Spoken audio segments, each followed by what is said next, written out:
Hey everyone, welcome to the Midnight Ride with Grayman Prepping. I hope everyone's doing okay out there. I'm a bit pissed off at the platform right now. I was going to throw out some gifts and it won't let me do the 99-cent one. It wants me to do the $4.99 one for everyone. So I'm just a little ticked off. All right, let me go back up and we'll say hi to all the faithful that are in here. All right, Walt's lurking, or at least he was lurking. Gear Grinding 19 is here. Barry is here. Storms, Radios, and Cats. And then Idaho Garden Girl came in. And yeah, Walt came up with a great idea. I'm going to show it so they didn't see it. Now, yeah, because all the super chats, and the memberships, YouTube. I froze. For all the super chats, super stickers, and memberships, YouTube says they take 30%. It's more like 60%, but so I've been adding stuff up. But anyways, yeah, Walt, that is much appreciated. Then Vitra came in, and then Suburban Hillbilly, T-Bor's in the house, and let's see here. Everyone's talking back and forth. All righty, okay. Yeah, I mean it's just they are getting so greedy. And because I wanted to see if I could change, I went into the thing and asked the question, how can I set the thing that says all you can set is the prices. Anything when it comes to gifting, it's automatically defaults the highest one under $5. Hey Chipper, how's it going? So if any of you wanted to gift a membership, you can't gift the 99-cent one, which is what most people want. You got to do the $4.99 one, which only the diehard really want to do something. Get all the extra bonuses want to do, and if you're going to do that, you do it for yourself. So yeah, it's making me think about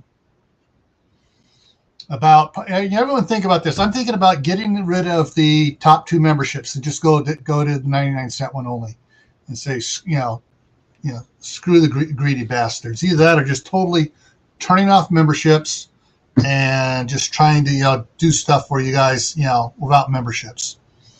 Just me off so bad that they're seeing such greedy buttheads. Anywho, all right. Let me get over and take this down so I get to the news. Coming straight from California, home of the greedy TY buttheads. Got a couple of things here. I don't want to talk about that one. That's just a police operation one. This one is kind of sad and funny at the same time. Bay Area, that's San Francisco Bay Area. Bay Area's deadliest roadways targeted for repairs. Geez, how are they going to tell which one is the deadliest one? Of course, some of the ones that are really in worse repair than the deadliest ones aren't so deadly because everybody has to slow down so much because the roads are so friggin' bad. Hey Glenn, how's it going? I mean, you don't swerve to avoid the potholes. You're driving in the potholes, swerving to drive the pillars of concrete, asphalt that are still there that haven't broken down yet. Let's see. Federal aid for storm damage has been approved for Contra Costa residents. Very few, and it's very limited and very strict on doing it. So, because the state's not fulfilling their part of the bargain on getting federal aid. So the feds have put a lot of restrictions on it. California urges the feds to probe gas companies, price rebates, etc. They're scrambling to help Californians for the skyrocketing bills. Well, geez, if California didn't have such humongous taxes per gallon, it would be down with the rest of the country. And of course, then if California was using all those gas taxes to fix the road and not for all the free giveaways to illegals, they'd have all the roads fixed. Let's see. Bed Bath & Beyond closes 9 more stores in California.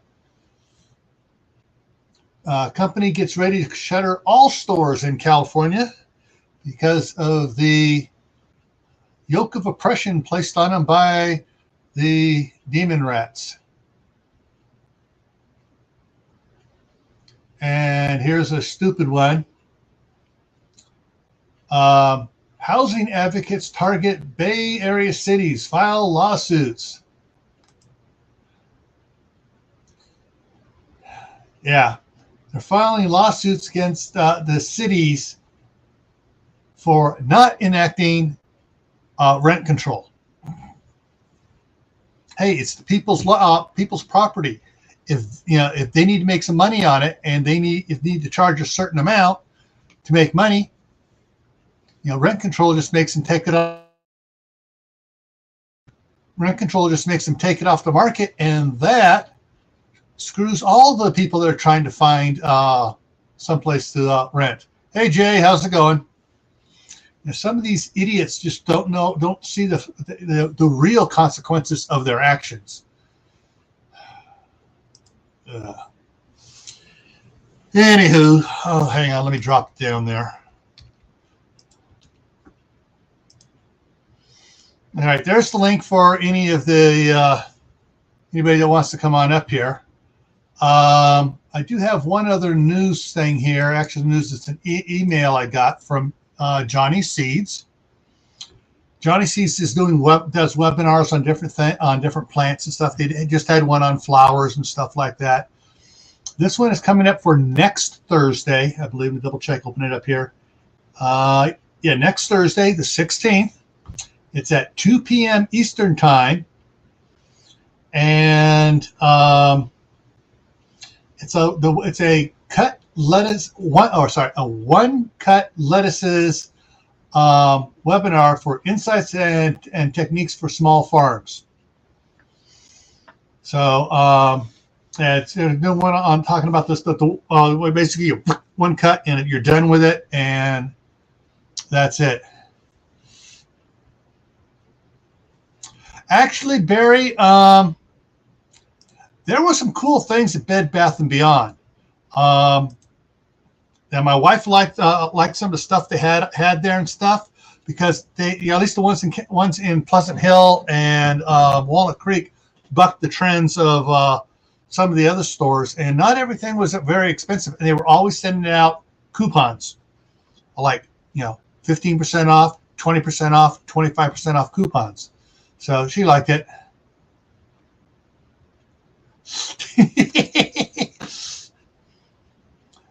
Oh, yeah.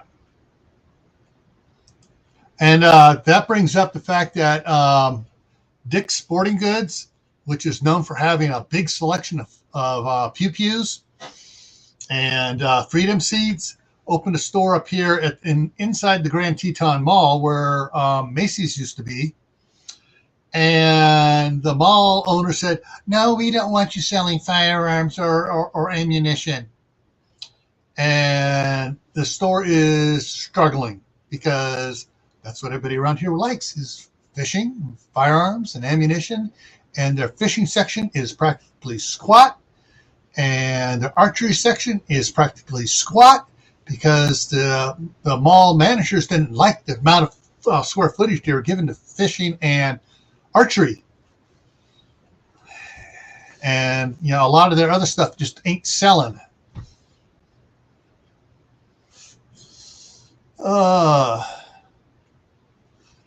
Yeah.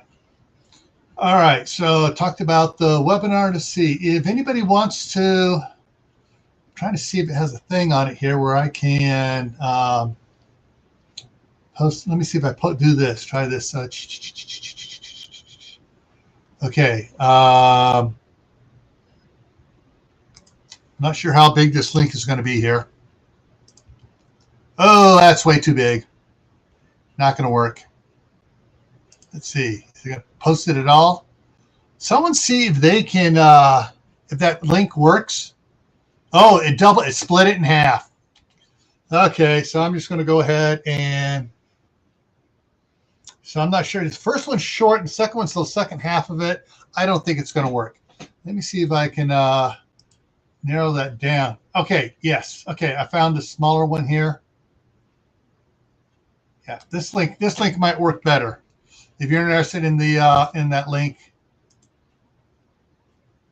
that says register. That's the one that said register today on it. So not sure if it'll allow you to register on that. This one I just put in down there. I'm going to delete the other two.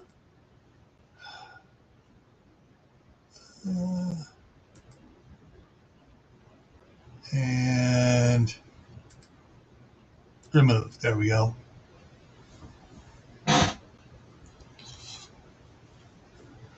All right. So all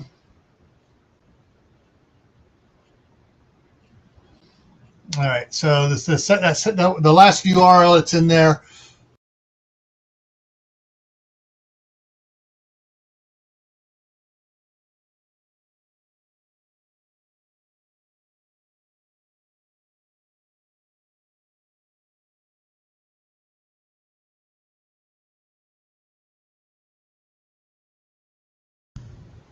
Okay, I'm moving again. That was the computer. The second one there was me freezing, the normal freeze. The first one was the computer losing connectivity with the camera and microphone. All right, so that link I put out there was this thing here. You know, the Johnny's Educational Webinar takes it to this page here. You scroll down, and that's where you would register. All righty. Hey, Wayne, how's it going? All righty.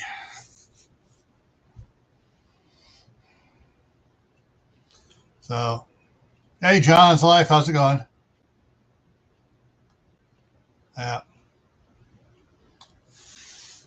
Yeah, I know how you're feeling, and I still have 3 bulging discs, 2 protruding discs, and 1 flippy floppy one, but they haven't acted up, knock on wood, in years.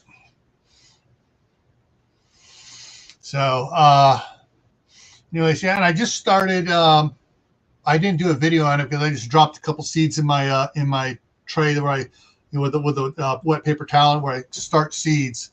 I started it's like it's not iceberg lettuce, but it's sort of like a clump of a ball clump of salad lettuce. So I'm going to see if I get a couple of those. I'm going to try one of those in the in a 3.5 gallon bucket just to see if that'll grow. And I'll probably once it starts growing, I'll probably put it in one of the back rooms over here which are kept shut during the winter time, and just put a grow light on a timer on it so that it stays cool. Because out there close to the fireplace, the lettuces don't like it.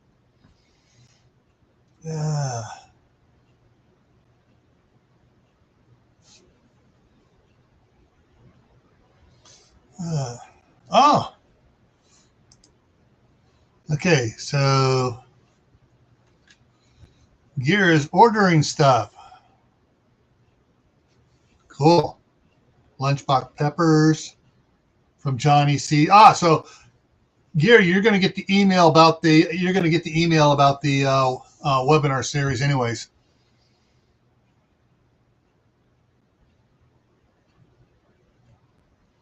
Cool.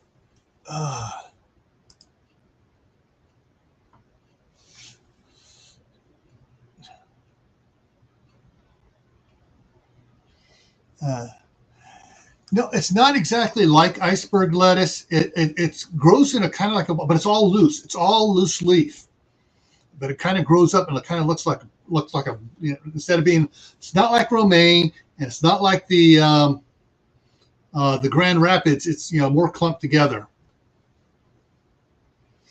Cold.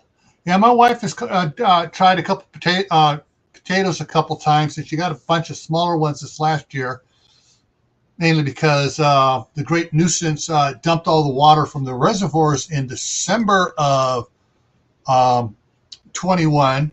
So, and thinking, oh, it's going to rain all spring long, and that was the last rain they got there in, you know, in most of California there. So they were restricting everybody's use of water ridiculously low.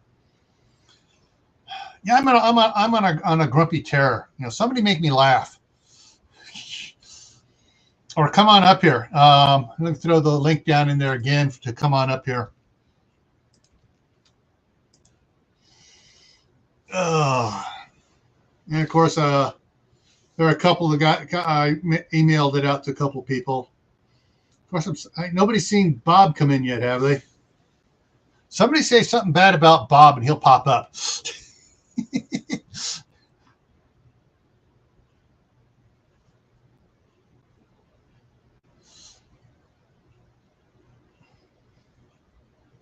Yeah. Yeah, the thing is, so everything was so dry. The thing is, you say don't need much water. That's the problem. They needed some water, and it was so bad there that even the citrus trees and stuff, which are about 8 years old, 9 years old, and have deep roots, were not getting couldn't pull the water from deep, and were all of the oranges were all splitting on it. Hey, Rachel, how's it going?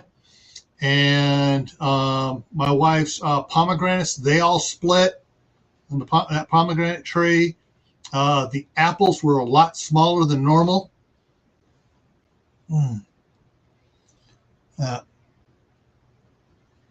Oh, man. Yeah. The only good thing was, I don't know if everybody here saw it. I did that video, that unboxing video on that propane tank. Actually, I'm gonna share some stuff here. Let me get this over here onto the other page and go into Home Depot, and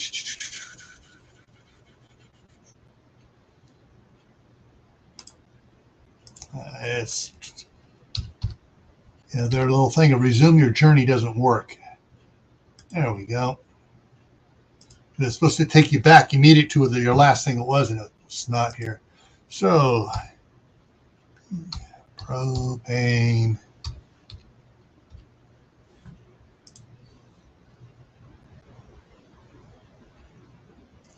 And it's acting up. Oh.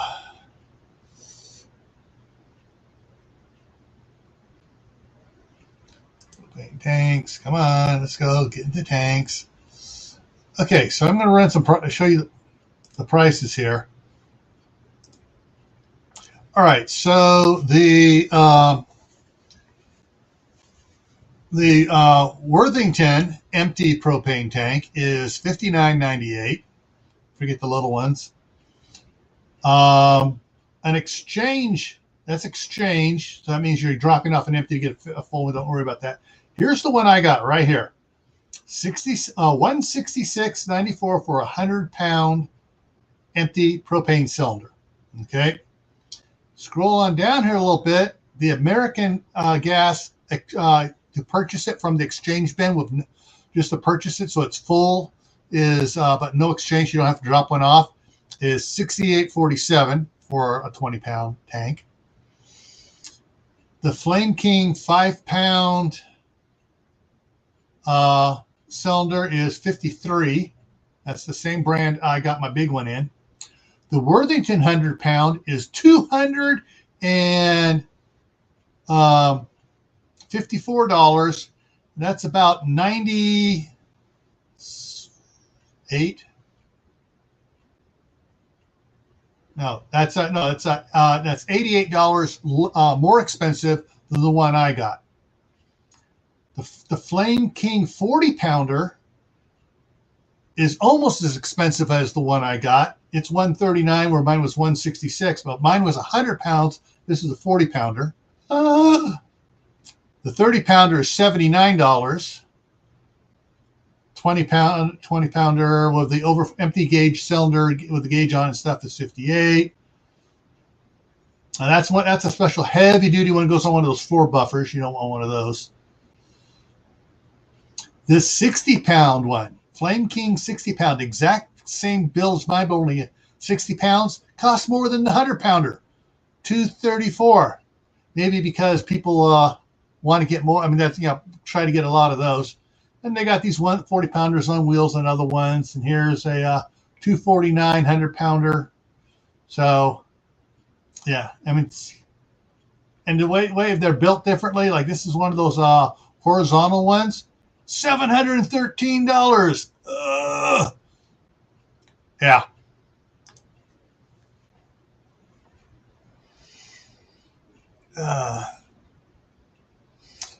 Get back on checking the side chat here. Okay.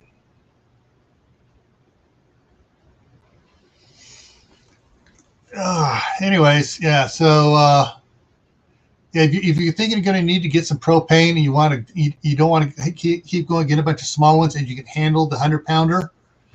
That Flame King from Home Depot right now. What did they say? They have how many? Let's go back up here for it. 187 available for free ship to store or free home delivery, and they ship at FedEx. So, yeah. So they, I'm seriously thinking about going ahead and buying a second one, and just letting the staff sergeant berate me for spending the money. Of course, then if I get it and fill it and take it down there and let my son have it, then she won't say quite so much, because he'll go, "Oh, cool. This is what we need."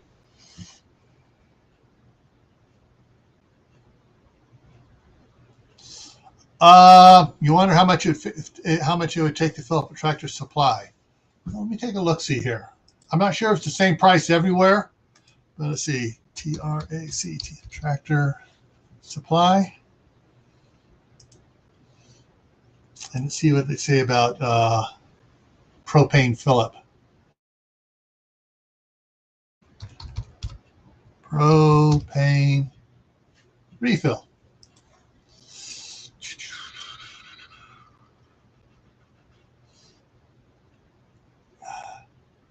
Ooh, refill by the gallon, $3.99, $4 a gallon. So you're looking at $400 basically plus tax. So, to fill up the 100 pounder. I'm gonna have to check up here at the Hard Times gas station up here, because they got a big propane tank out there for filling out of. I guess a lot of people fill out down here. We're that far out of Falls. They fill up here.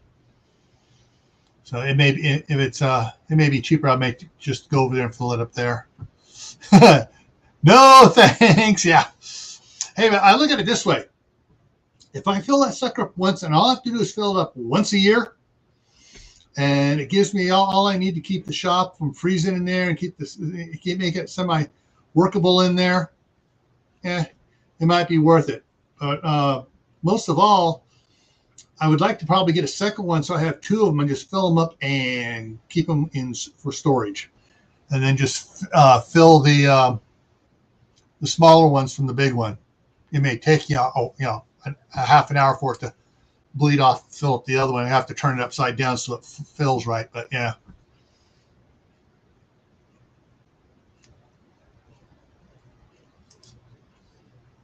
Yeah, I think ours was $1.59 the last time I looked at it.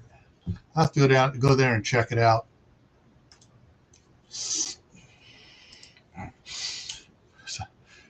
They took a dogfight scene from Maverick,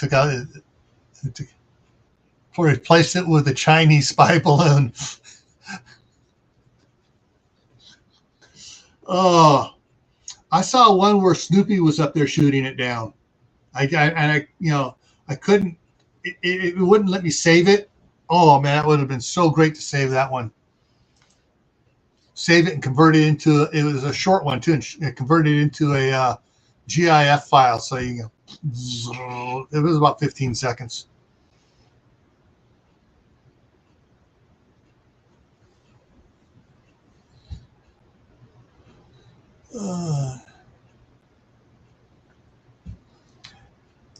Yeah, that's probably what I do. Is I would just strap it to one of the Harbor Freight moving dollies, and just because it's got a curve thing in it, and I strap my 30-pounders in there when I'm going around killing weeds.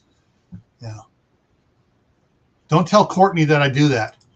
She'll want to have Dustin get one of those little hand trucks. Strap the 30-pounder in it so she can take her flamethrower out there.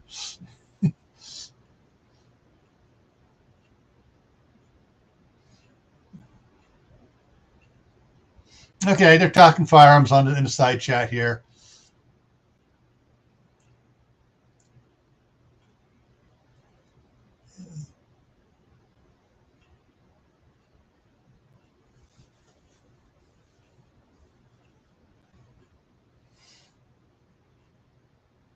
Yeah.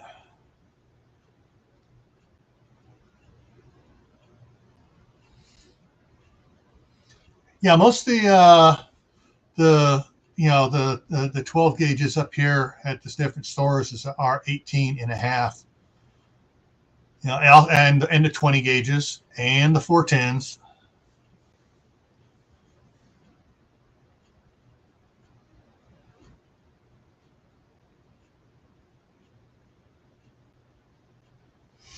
Yeah. I actually have a Mossberg 500 in a bullpup setup. So yeah, so I mean, so it's like the barrel end of the barrel's right here.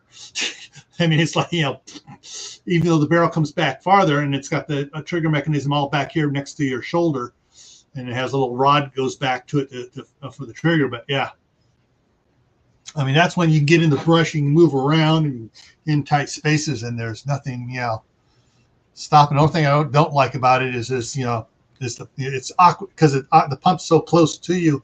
It's awkward to pump.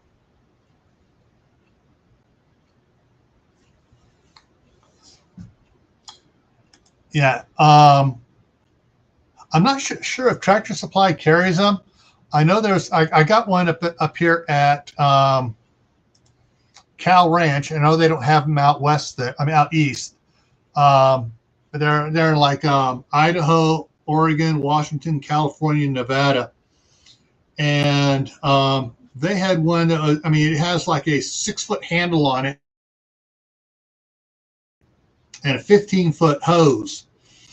And you need that 6-foot handle because when you hit it, man, the heat is like, oh man, you want to have a welding helmet face shield on because it gets so hot out there. Okay, you're talking about Mississippi.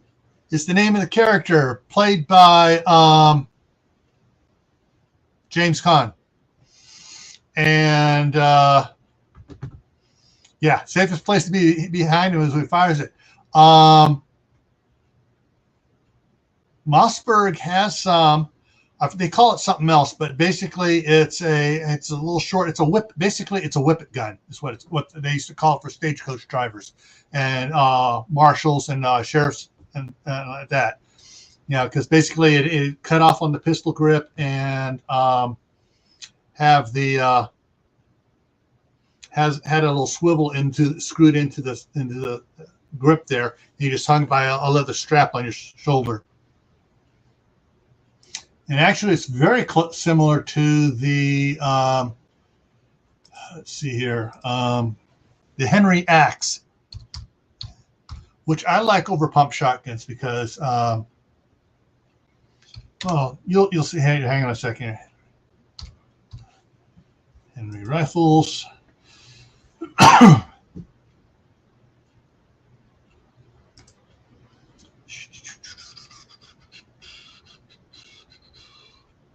All right. Oh. YouTube's going to get mad because I'm showing it. There's the mare's leg from Wanted Dead or Alive. But the axe, where is the axe? There's the axe. The axe looks very similar, but this is a 5-shot lever action 410 shotgun. And make it a little bigger there.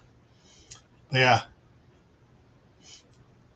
And it comes with different size chokes you can get put on it there. And let's see here. So the plain one is $1,091, and the brass one is $1,176. Takes 2.5-inch shells, 5 rounds, lever action. Barrel length is 15.14 inches. And part of that, I guess, has to do with the fact that it's lever action, whatever. And so, yeah, that's,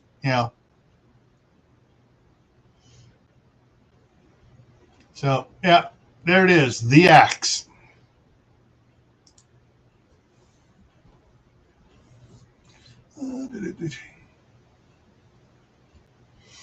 Yeah. I'm just, the one gun store up here in Idaho Falls was they were thinking about carrying Henrys. I was talking to them about different things.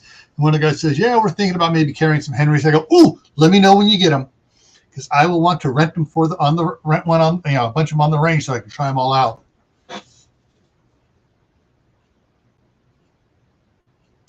What's neat is, Wayne, in 410, if you don't put the choke in it, you can fire slugs out of it.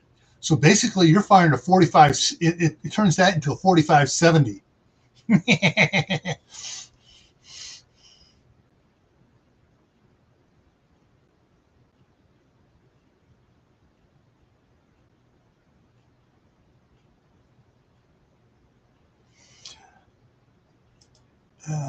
Well, from all I hear is that the Henry is getting rave reviews for the quality workmanship of their rifles lately, and shotguns, everything else. My son has 2 of the Marlin 45-70s, the saddle rifle. I think it's the 1896 or something like that.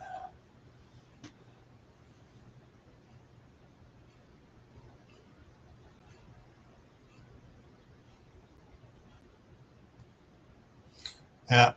Or as like Bobby likes to say is, put number 4 buckshot in it.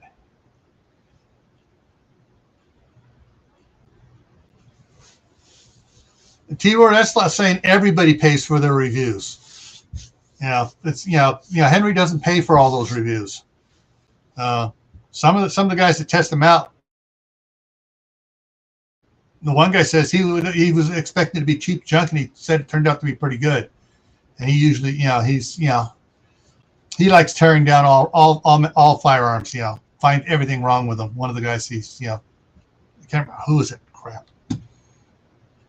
I'm having a brain fart. I can't remember him. I saw his YouTube video on it.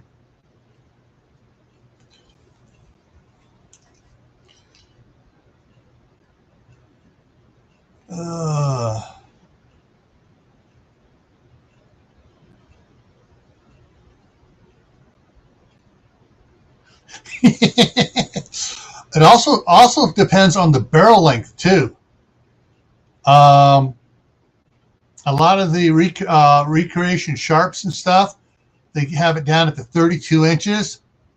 Yeah, those kick. If you get them to do the extra long barrel at adding another 2 or 4 inches to it, even for everything, it gives it a little more weight out there on the end, and does stuff to it. But yeah, they need to make something like those with one of those like a 5-mile-an-hour bumper on a car. So you have it has the shock absorber in the stock to slow down that impact.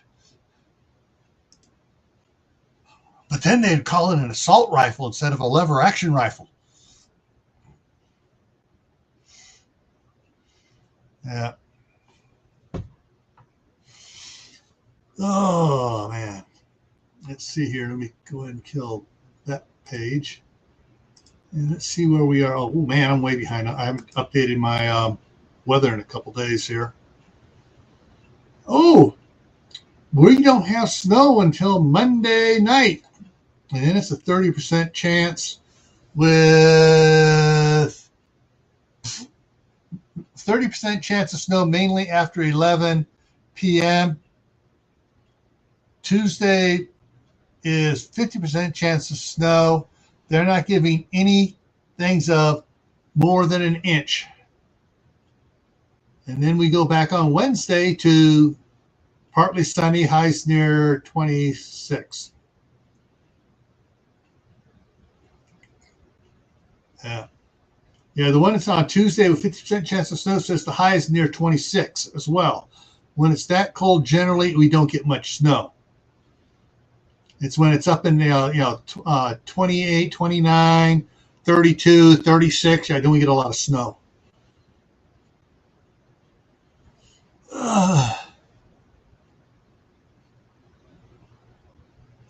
Yeah, next they'll be after your hammer and shovels. Hammers, claw hammers, sledgehammers, 4-pound hand drilling hammers. Yeah, they'll be after those.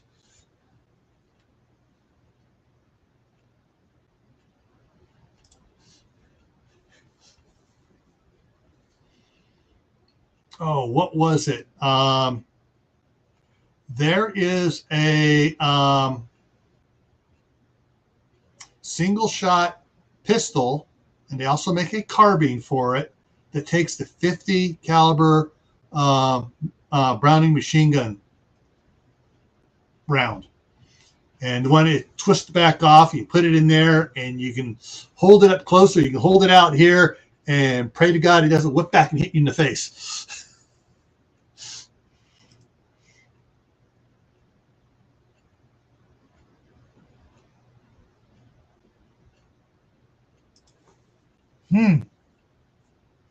Oh, yeah.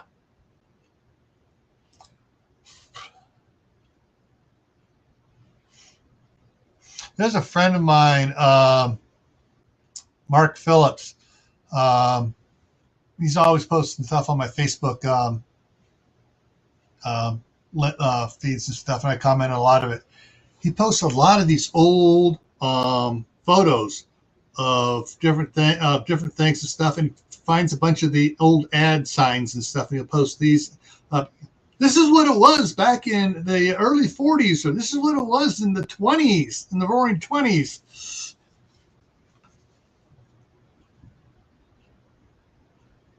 Oh, that ought to be cool.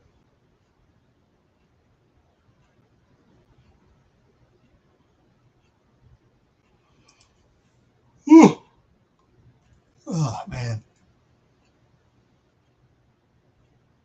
Last time at Knob Creek, they were selling bolt action single. Oh. Yeah, single shot. That's definitely not an assault rifle. Unless you're on the receiving end of that. Then you're going to call that an assault rifle. Yeah, he blew my leg off.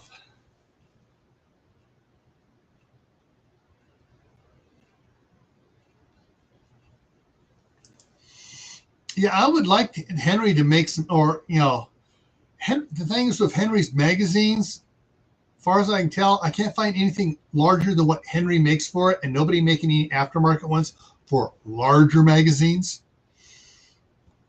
Yeah, I would like to get, and they do have some lever action box magazine ones that shoot 223 and the 308 and stuff like that. But they're limited to 5 rounds. Now, at SHOT Show this year, there were 2 companies that came out with lever action. Basically, it looks like an AR-15, type upper, but it has a lever action on it and has a short throw on it, so you can put in a 30-round magazine in there. Hey, Barry. Oh. So could you imagine something that looks kind of like an AR, but it's a lever action and it has a 30-round magazine because it's a lever action. It's not an assault rifle. Yeah, you put all the other, the special heat guard on it with the Picatinny rail and all the other fun stuff on it, and it's lever action.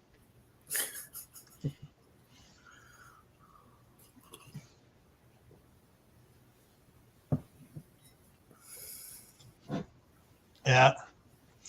You could see the red. Yeah. Well, heck, I'm gonna see if I can throw this picture up. See if I can find it real quick here. Where is it? Okay, it's not in the green screen. It's in the images, I believe. I got so many photos up here I've been saving and stuff. Maybe it was in green screen. Let me go back to the green screen folder and take a look, see for it. Well, you haven't seen my folder, my pictures folder. Yeah. Well, I under images, I have like 8 other folders full of images now, but I have one just for green screen for throwing up here and stuff. And special ones I use a lot, and I do not see it. YouTube alone has filled up a terabyte hard drive. Okay, where did I put it? Where did I hard put drive it? in the laptop. Yeah. Yeah, on my laptop here, I have an 8 terabyte external drive hooked up to it for storing stuff. Yeah, I should have gone with they had an upgrade option when I bought this laptop. I think it was a 5 terabyte. But I was like, I'll never use that much. And now I'm thinking, now what am I going to do? Well, that's where you get one of these. And you back stuff up off there, or you just leave it plugged in and run it as an external drive. That's I have the big one with a fan in it and stuff. That's a 8 terabyte one. So it has a built-in fan to keep it cool. Oh, where did I put that? Dang it! All right, images not there.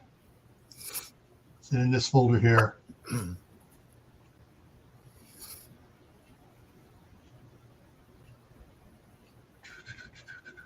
No. These here, I guess I'm going to open that one up and just save it here for a second. It might be down here farther here. Come on, where is it? Huh. There's another one. It's that one. That one's going to hurt. All right. It's not the one I was looking for, but it works. And this one here. All right, so this one is on the right is the Barrett 50 caliber. On the left is the 20 millimeter. Excuse me while I drool. No, that's not the one you want to drool over. This other one here I don't know. is the Barrett XM 109 20 millimeter projectile. They don't call it a sniper rifle. They call it a 20 millimeter projectile weapon. And it fires the explosive ones. It fires the incendiary ones. It fires the armor piercing. Oh, that would keep people away from my house.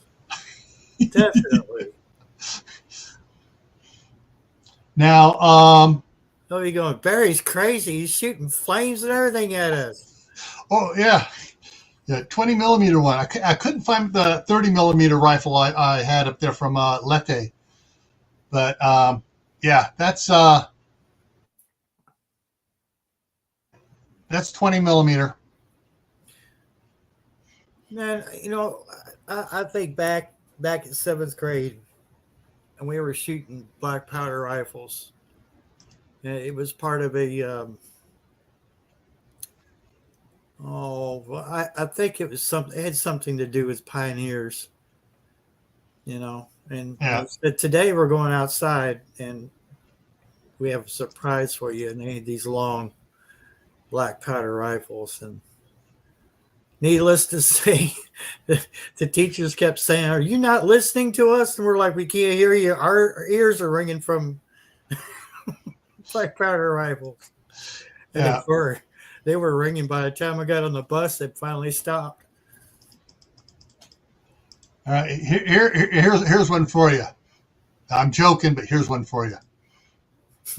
Now from Walmart, the special. If only. Oh man. Can you imagine the shipping on that? Could you imagine all of those that got left over in a certain country when Captain Crazy pulled everybody out and told them just to leave the crap? Mm-hmm. If all that material showed up here in civilian hands, can you imagine how many congressmen would resign?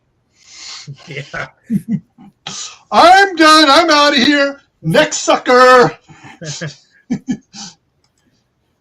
Could you imagine all the lobbyists that would suddenly quit? Yeah. They might join our side. You never know, Gil. Yeah. They're like, wow, we got some armed citizens. They're like a civil army now. Oh, yeah. They've been making 410 shotguns with a cylinder and lever action. Mm-hmm. That's old time. I mean, that was from back in the Wild West. They were making those. Yeah, someone said they're still making them. I'm not sure who. I could be wrong. For some reason, I think it's H&R makes it. I could be wrong on that.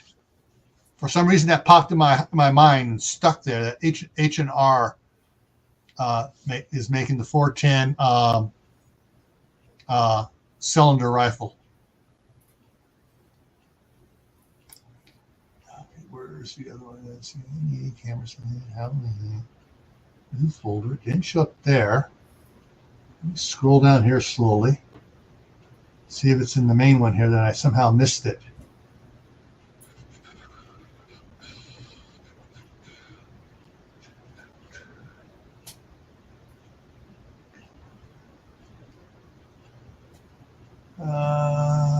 This main folder has a lot in it here. No, I don't see it there. Of course, it wouldn't be the first time I scrolled right by it one time. Mm-hmm. Now there's the Soylent Green photos. There's the cow making gas. There it is. Get this up to full size here.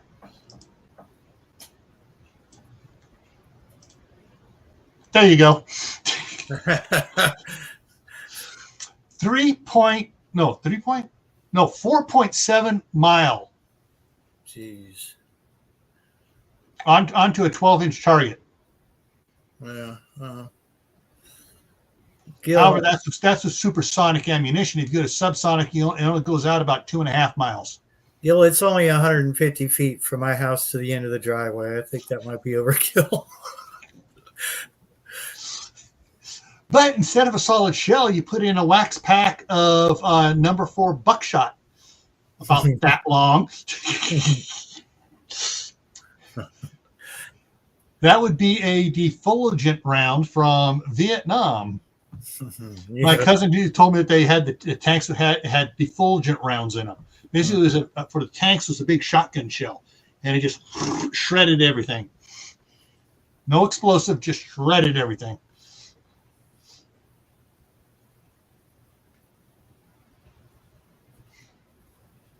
They also dropped ordnances from helicopters and planes that would clear out the foliage and everything, trees and everything would just like that. Yeah, circle, almost a perfect circle. And that was to make instant landing zones. Instant landing zones also would clear out where they think someone was hiding. Yeah, you can't hide from that. Once it drops you.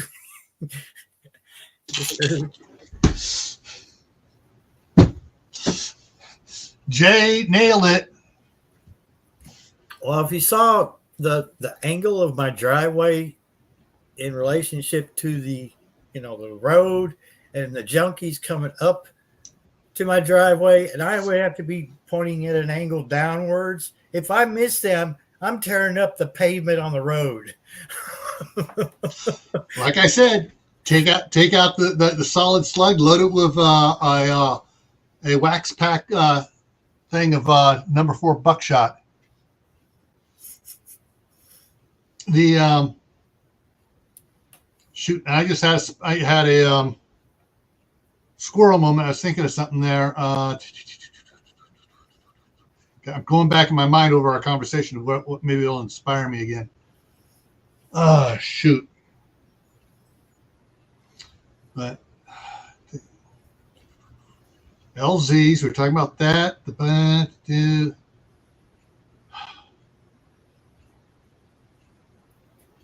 Can't remember.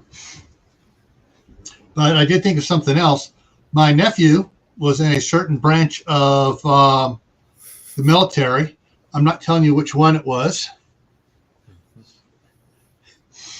And he was, because of his field, he had to know how to hook certain things up and everything else. And they're showing a video of a certain thing called a fax.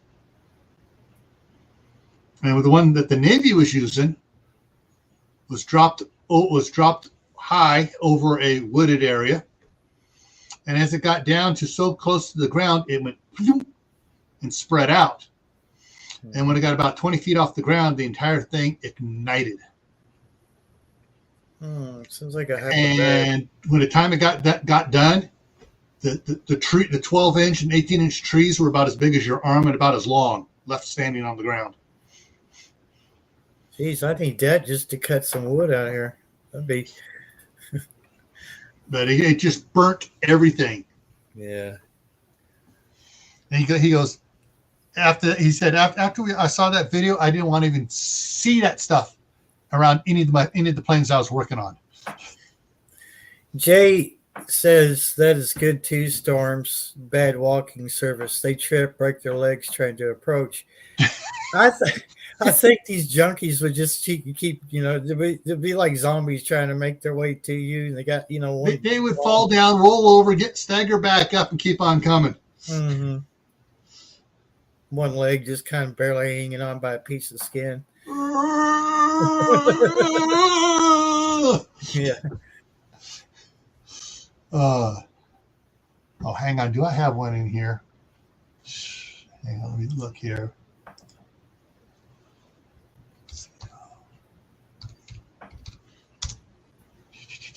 Nope. Don't have any of that. Okay. So let me try something else here.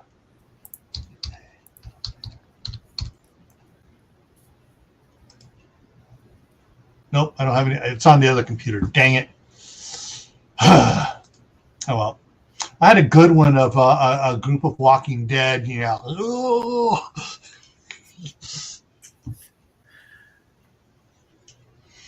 No, I don't want the Moab. I want the plane that can do a short takeoff that can carry Moab. So I can put, if I need to, I can put everybody in there and we can vacate the area. And then drop thermobarics. Okay. Nah. Good plan to me. On the one side, you got the 30 millimeter, the 40 millimeter, the 20 millimeters, and the GAU 19s. That's the 3-barrel 50 calibers. Mm-hmm. And then you start banking. You clear the zone, and you come back in. And you land again, nice and safe.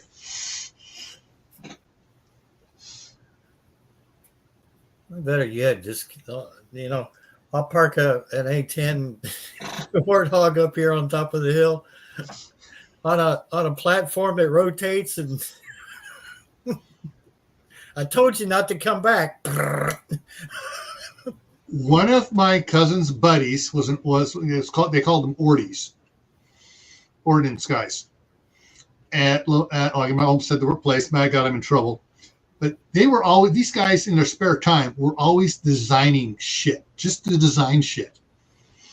And this was the time when the Ordies had a bunch of computer geeks in there because, hey, they didn't want to do anything else. They had computer skills, but they didn't want to get into the computer section of the Navy. They want to play with explosives. And they got the prints for an A1 Abrams for the turret and everything. And basically they redesigned the turret to house 2 GAU-8s, the A-10 gun. Mm-hmm. And not only did they design to 8s, but they could get it where it would almost touch and it would spread apart, so they could do them independently in that turret. Oh man. Yeah. They had to clear out a lot of stuff in the inside, crew compartment to house all the other crap for it. They designed it all up on the computer, had all the things, did everything on it.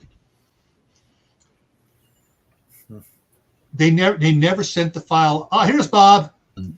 They never sent that file off anonymously to the people that made the Abrams. That would have been one heck of a city fighting tank. Close quarters. It was like, that building's gone. No explosion. We just, took it down. Let's just cut it in half. What's up, Bob? What's up? Well, they got the AC-130s. Mm-hmm. Those have been undergoing extensive rework.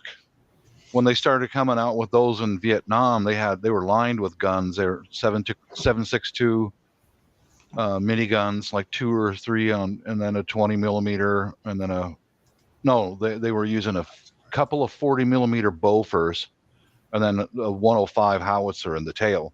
Yeah, they've gotten rid of the 40 millimeters because those are old guns and they can't get parts for them anymore. Rather than single fabricating each part that they needed, they switched to a 25 millimeter Bushmaster. Yeah.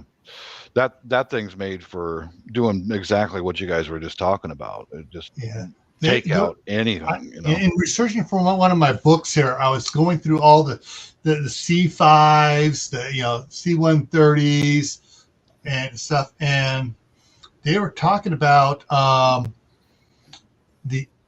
can't remember which gunship it was they were talking about, where they did all the guns on the side and stuff. The Air Force was looking at adding a certain gun thing in it, and they were having some problems. They just gave up on it. It's not worth it.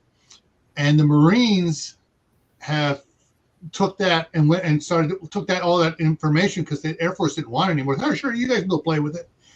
And they think they have it figured out, and they're doing some tests to put. I can't remember what all guns they were, but basically they're putting a couple more big old ass 30 millimeter side shooting.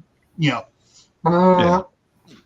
a big long barrel like the GU8, but it was hard to scratch that. It wasn't the 30. They were putting the 25.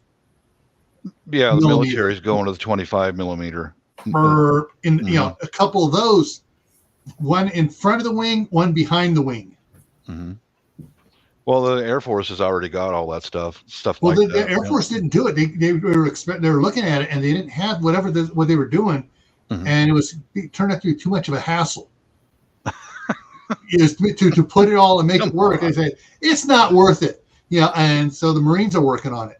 Well, they've already got stuff like that, Gil. Yeah, they got stuff like it, but they were adding an extra gun, which you have in one position, trying to put in another position, and doing some other crap on it that just makes it all scarier than hell. Well, take a look at the profile of a AC-130 Spectre, or maybe not the Spectre. That was an older model. Take a look at them. Yeah, they've already got it. But the last I heard for proposal for a close-in air support aircraft is using the B-1 bomber for that, because it's if you've ever seen the bomb bay of a B-1 bomber, it's impressive. It's massive. And they can, I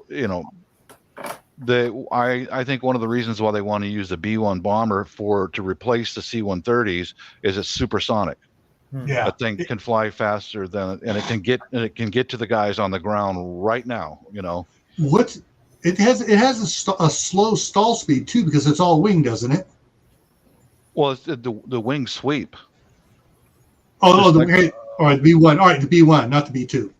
Right. Yeah. The B2s, no, they're going to keep that as it is for now. Yeah. But that was the last I had heard. They're going to make some of those. Knowing the Air Force, they probably already got them. Yeah. And they're up in central Nevada being tested right now. The AC-130J Ghost Rider. Mm-hmm. That's a. Yeah. They replaced the 40 millimeter Bofor guns with the 25 millimeter rotating gun because, like I said, the Bofors guns they're old and they wanted to upgrade. Okay, related link. Come on, where's the fact sheet? Armament fact sheet here. There was a best movie example of that aircraft was in what was it, Lone Survivor, when they found the Marcus Luttrell guy and the helicopters came in and gave him air support. And then here come the C-130, and it was like just hammering these guys, just took them out, man. Because in the tail of the things, they got a 105 millimeter howitzer, a big cannon built right in, and they've had that cannon built in there since Vietnam. Yeah, here's what it says: the strike package is 30 millimeter and 105 millimeter cannons. Mm-hmm. The standoff, and it goes into the bomb delivery systems on it, guided missiles, Hellfire missiles, the AGM-176 Griffin missile. Good night, Idaho girl. Mm-hmm. Good night, Steph. Yeah, the Air Force has got the budget. They've got a big budget, and well, they're called the Air Force for a reason. Jay, would look even more impressive if they painted the front of it like Ghost Rider. Flaming skull, the whole front of the thing, and flames going back. Unless it's got a long lingering time, they can sit up there and pancake for hours and hours and hours and hours and wait for a mission. They, as far as I understand it, during Iraq and Afghanistan, they flew those at nighttime because it is a big, slow target, So they wanted to fly it at night to keep it away from the Katyusha 51 caliber machine guns from shooting them down. And they have an ultra high ceiling too, don't they? Well, pretty much. Yeah, I mean, just like a commercial aircraft, Yeah. I'm sorry. I'm one of these guys that do what if, and I would love to see a what if of them dropping a Moab on Saddam's palace. Would have just vaporized. Yeah, just gone. Oh, we got a crater here. We got a new swimming pool here for the entire city. Oh, wait a minute. There's not much left of the city. I think shock and awe was an impressive example of the Air Force's ability. That was one. And then another one was, I think it was Iraq, one of their radical leadership over there. They knew where he was, and he was inside of a house, and they were showing an overview. They hit that house with 4 500-pound or maybe 1,000-pound concrete-filled bombs, one from each direction. Now you imagine 1,000 pounds of concrete flying through your wall at 400 miles an hour from each direction. And then when it hits the ground, the kinetic bounce back. Yeah, it just went right through the building and all 4 directions within a couple of seconds. Yeah, dude's dead. They didn't blow him up because they wanted to be able to ID his body. Yeah. We got so and so. It's like that's some scary stuff, guys. That's we got him. Every bone in his body's broken. He's a bag of Jello. Pretty much, yeah. Yeah, because all the debris. I mean, you imagine if a 1,000 bomb came through my house right now at 400 miles an hour, it'd turn me into a like a watermelon. Pretty much, yeah. Turn your house into a pile of toothpicks. Yeah, exactly. Yeah. It wouldn't I be wouldn't even it be wouldn't able be to a pile. react. It'd just be a scattered. Yeah, yeah. Well, that's pretty much what happened to that cement house that he was in there. I think it was Iraq. Hit him from all four directions within a couple of seconds. Just like, oh yeah, we got him.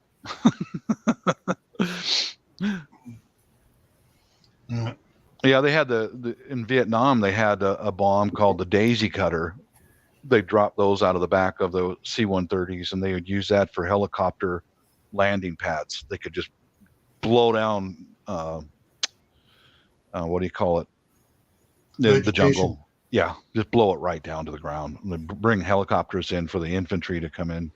Yeah, we're talking about that there, and then of course, the opposite of that was with the infantry laid out there, the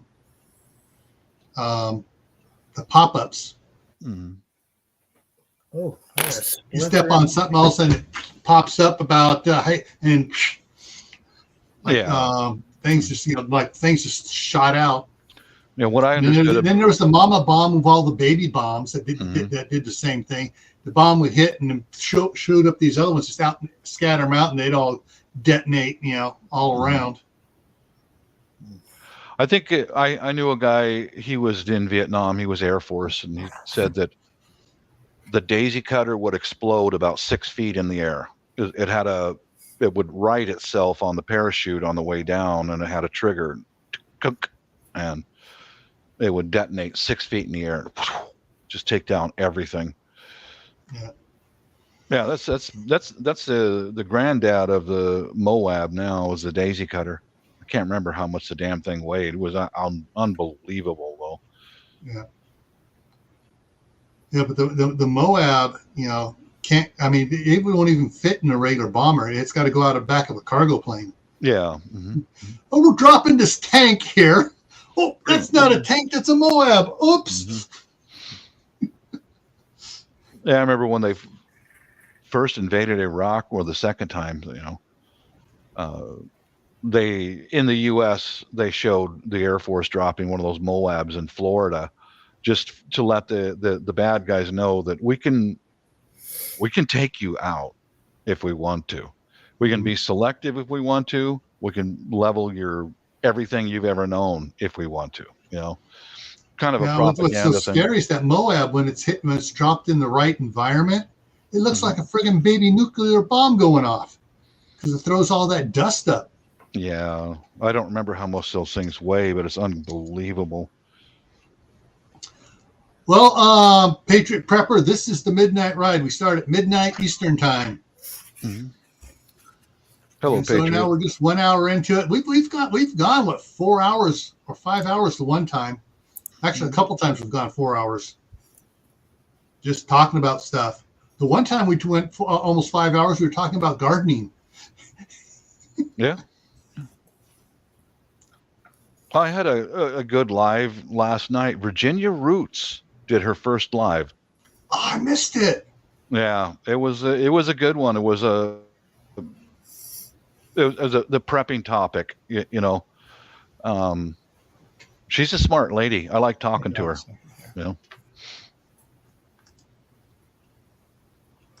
Yeah, I gotta check one thing here out real quick. Yeah, so I can find some other stuff here.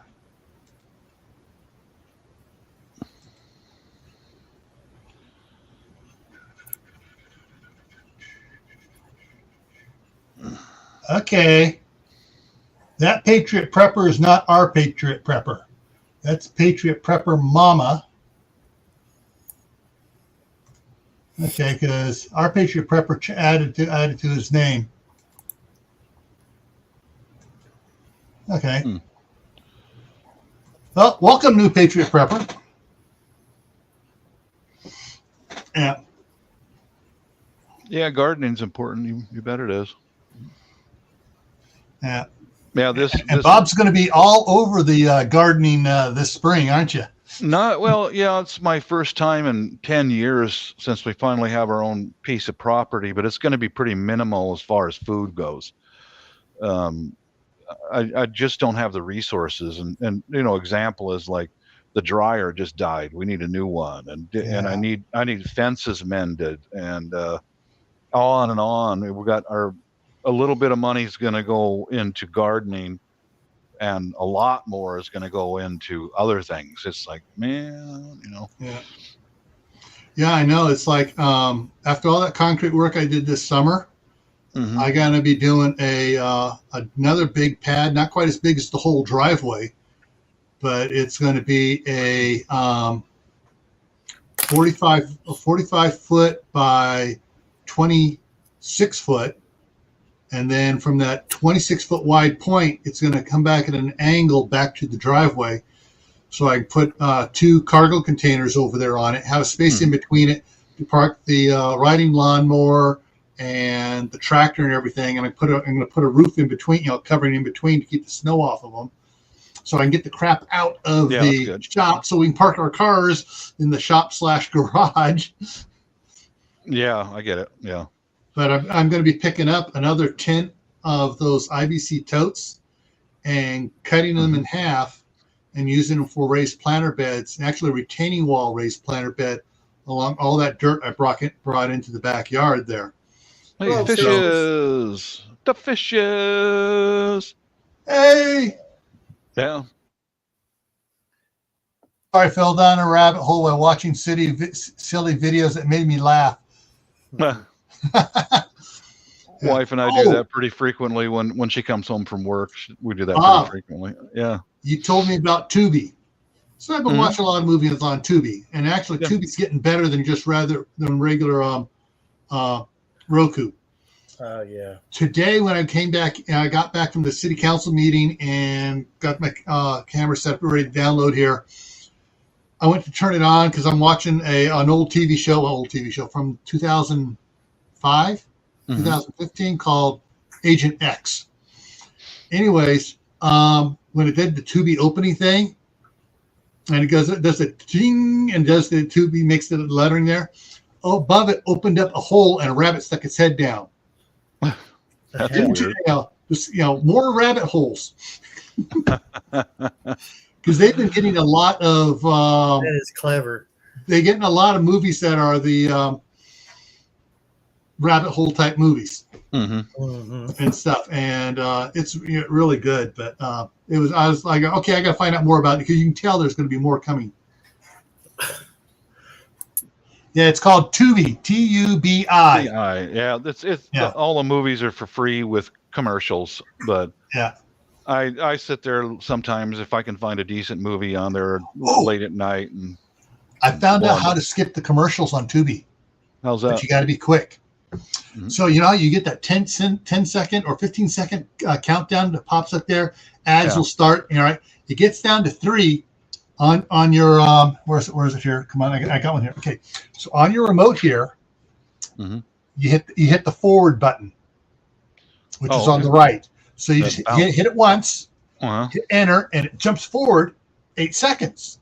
And then you immediately hit go back and jumps back to where you were, and it doesn't show the ad. Oh, that's cool. But if you miss it, all of a sudden you got 5 ads. It's like, yeah.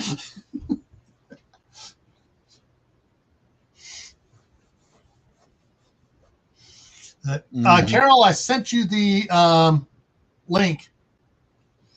If you want to come up. We do talk about ham radio sometimes. I have my general class ham radio license. There's 3 classes. There's the technician, general, and the extra. And so I have the general.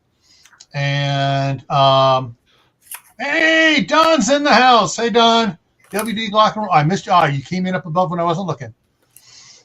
And you can get online. You can download what's called the pool of questions, so you can study it. You can do free online tests, so you can see if you're remembering everything. Hey, North and South Homesteader, and you can get it set up. You can also get free classes from Salvation Army. They have a program called Saturn, which is their radio program. And you can look up the Salvation Army in your area and They do a lot of classes. Also, the CERT program, the Community Emergency Response Teams, a lot of the members are ham radios, and they work with the Saturn. They work with the local radio clubs to set up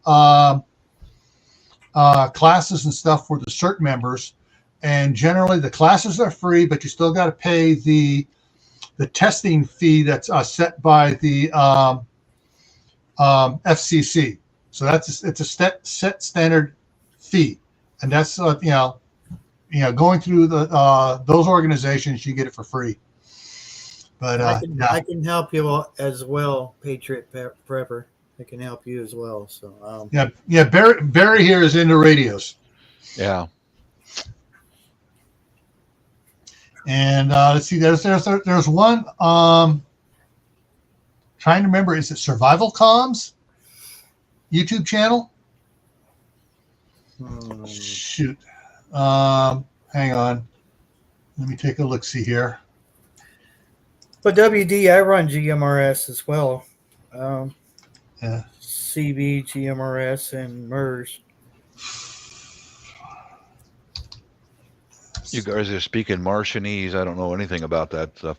Nothing. GMRS is General Merchant Radio Service. General Mobile Radio Service. General Mobile, and then FRS is Mobile.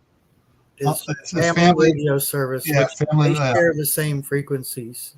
Except the GMRS has a few more on the end. Yeah, GMRS offers more power.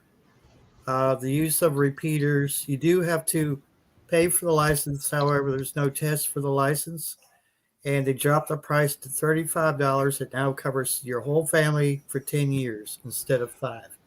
All right. So I'm gonna show something here. So Survival Comms, it is Survival Comms. And he does a lot of radio stuff. Antennas, antennas, using the computers on the antennas, how to do stuff. Yeah, he's got a lot of comm stuff. So you want to learn about radios? There you go. Survival Comms. His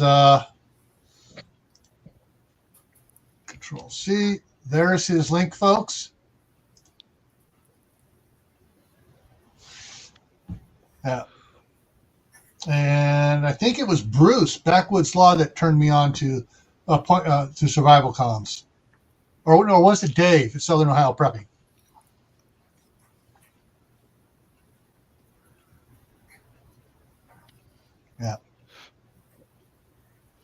Yeah. Comms can be very, very critical there,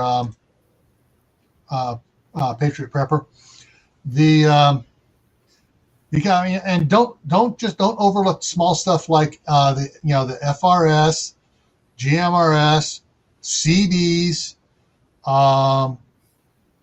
There is some FRS frequency hopping ones called Tri-Square. They're hard to get hold of anymore. They stopped making them, but they're because people didn't like it. But if you want, basically you come to 100 preset scrambles in there, and basically what it does is it frequency hops. So in a millisecond, it'll go from on the FRS frequencies, it'll go from 2, 9, 7, 16, 8, 1, and it just jumps around. So like if you're trying to listen on a regular FRS or GMRS radio, all you hear is a little static, slight static sound, because it's jumping all the frequencies. That's basically what military radios do, but it's set up on the FRS, GMRS frequencies. And I got 6 of those babies before they stopped making them. Yeah, I've got GMRS base station and 6 handhelds. One is a Baofeng, UV9G. Yeah. Just yesterday, I relayed for some neighbors out here. They're not next door neighbors, but 2 of them were out their UTVs on one side of the road, on one end of it, and the other ones were at the farm. They couldn't make contact because of the hills, so I did a relay for them. And at first, they were a little bit, skeptical, a little bit rude. Mm-hmm. And I said, dude, I'm just trying to relay what they said back to you. And he said, oh, okay, carry on. Yeah. So, There's a company called Ham Radio Outlet. Let me show it here. And they're all over the place. And they got all gears and stuff like that. And you can get they're probably one of the ones. If you can find a store in your area, call them up, and they can also probably link you up to any classes and stuff going on in your area. Yeah, I'm trying to remember back. It's been what? Oh, geez, almost 30 years since I first got my ham radio license. Some friends of ours from church set up a class and got a bunch of us in there. My wife got hers. My dentist got hers. I got his, and his wife got hers. And there were a bunch of couples that are in there, and we all got it at the same time. And I was the first one done. I was the last one because the way they stacked the papers up and entered them in, I was the last one to enter in because I was the first one done. So I got KF6 DMR. I could probably pass it. I just don't know. Right now, it's a big hassle to get a ride into town. Yeah. My schedule doesn't always work for my driver's schedule. So. Yeah. I know they were trying to do it so you could do it online. Well, they were during the pandemic, but then they dropped it because they were like, well, it's over, so now let's go back. We want control over the testing platform because this is a federally regulated program. But I watched a recording of one of those sessions, and the examiner, they did it over. It wasn't Skype. It's that one that was geared towards business type conferences, but is it Zoom? Well, Zoom does a lot of business stuff, but and some schools were doing Zoom for their classroom stuff and everything else, but anyway, I hate Zoom. Your camera, you had to have a camera that was working on your end while you took the test, so they made sure you weren't cheating and stuff like that. Which, yeah, I'll tell you what, there's some clever kids out there. It wouldn't take them much to, they have. Because if they have the camera on me, seeing that I'm not cheating, well, they don't see that I can split my screen, have the test here, and have the pool of questions here. Yeah, really easy. There's a feature in most browsers, if you click on those three dots in the top of the screen, that says find, and you type in, let's say it asks you. What's so easy about the test though? You can get the test, and you can download it, and you just click on the first word and scroll all the way through it, the pool of questions, and you just copy it and paste it into a Word doc. And then all you need to do is just search, what is the da-da-da-da, and you start typing in the, you just kind of type in the first couple of words of it. There it is. Goes right to it. Yeah. Yeah. The Zoom, Wayne, is actually banned by anyone that works for the Department of Homeland Security. They cannot have it installed on their computers at home. It's not secure. Okay. When there was big problems in it when I first was getting onto YouTube back in 2019, early 2019, because Zoom computers were all in the land of the Red Dragon. Oh, okay. And there were so many, and it's big companies saw it all when that started coming out. Oh, wait a minute. There's anybody has it on their computer, they are downloading your hard drive. Oh, that's nice of them. Yeah, they would put something in there and would compress all the information in your hard drive like a zip folder, and so they had to move their computer, their mainframes and everything out of China. Well, all they did is they set up some servers in another country, and guess what? it fed everything back to the computers in China. That's nice of them. And they're still doing it. And so, because people working for Homeland Security had their PIV cards and have their little reader and stick it in their computer to access their work email at home. Nope, you can't have that on your computer at all. Okay. And people were checking their email, and they're checking if they had it. They were killing their email account and say, you got to go to HR. And they go in the HR and they get read the Riot Act and say, you have to remove it. And then we have to, if you want to receive, check your work email at home, we have to then inspect your computer now to make sure that it's totally purged from it.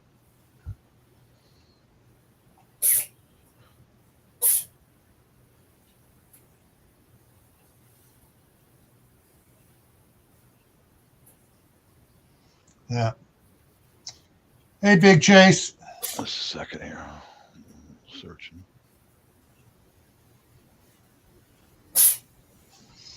Oh man. Yeah. So like I don't have Zoom on any of my computers. My wife only has Zoom on her work computer because the work likes to use Zoom. And they figure, all right, real estate actions there, China's not really interested in that. Oh, Pucky. And they've actually lost some contracts to a company that I searched back and actually is owned from China. So basically there are some property management companies that are owned from over there.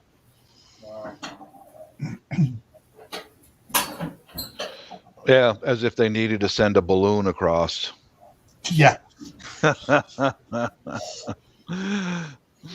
Oh, there are some interesting memes. Oh, the best one when they shot it down, and it said, we found out what was inside the balloon, and it showed the picture of it was Robin Williams from Mork from Ork coming out of the egg. Oh, really? Yeah. Of course, it would have been funnier if they had taken over Robin Williams' face. They'd put Kim Jong-il, face on there.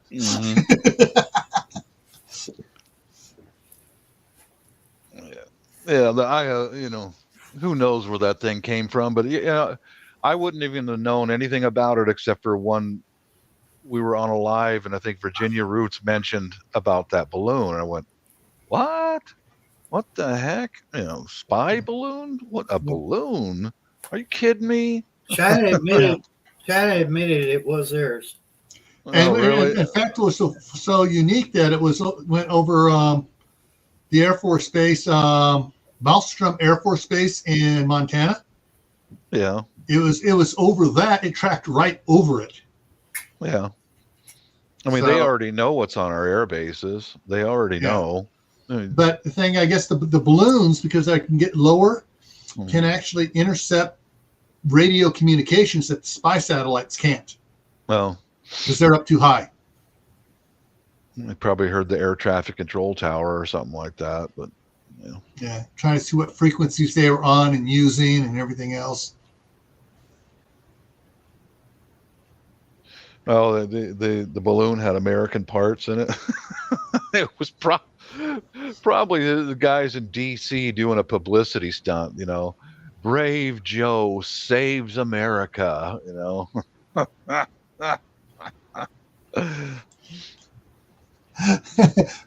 Was Splash One? What branch of the military shot it down? Was it the Air Force or was it the Navy? It was the Air Force. Yeah. I can get the Navy doing Splash One because most of the planes they shoot down are over the water, or it used to be over the water. It's just a general term for kill. Yeah. I'm surprised they didn't break out into that Queen song. Another one bites the dust. Another one bites the dust. Yeah. I was more concerned that it might contain something that would make us sick, and I really, it's kind of dreading taking it out. Yeah, same. I think that's why they waited to shoot it down till it gotten to a certain point. When it would drop it out in the ocean. Yeah, I could. That's what was my concern was what is it delivering? Yeah. Some more of those. What do they call those worms that got into the country that kill everything? And Yeah. put those Asian out. jumping worm. Yeah, and put those out in the farmlands in the Midwest. That would be just lovely. Oh yeah, that would be devastating. Mm-hmm. I hope the people in China aren't watching my live stream here. Don't want to give them any ideas. Well, their people in general don't agree with what their government's doing, but they can't say or do anything about it. That's true. Yeah, they don't want to be. I mean, they're we not have happy freedom to speak about our government and what they do over there. Mm-hmm. They'll take every penny you got if you say something wrong. Yeah, I noticed when I was in China that you can walk down the streets and the people don't talk to each other. They're just dead silent. Oh yeah. All right. They're afraid. Who is the Chinese Secret Service organization? Yeah, they're afraid. They are afraid. Yeah.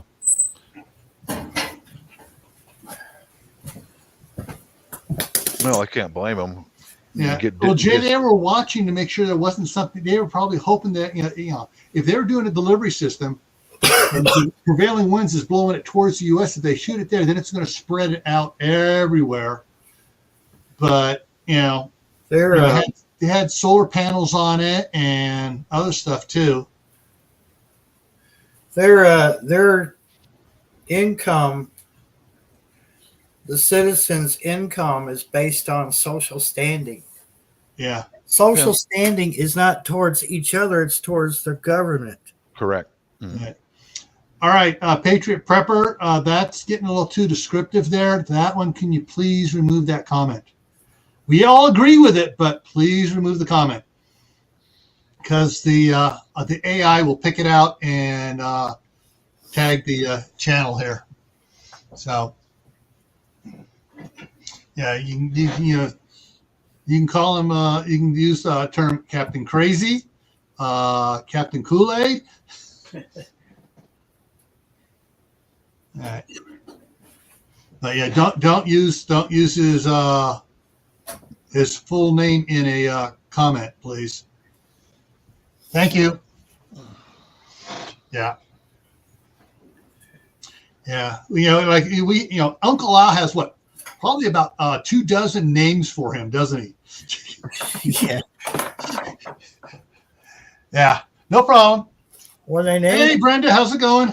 When they named him, they threw silverware down metal steps. Whatever sound that the silverware made, that was. Mm-hmm. Oh, that's his name. Hi, Duncan. Sorry, I'll be good now. Ching, ching, ching. Mm-hmm.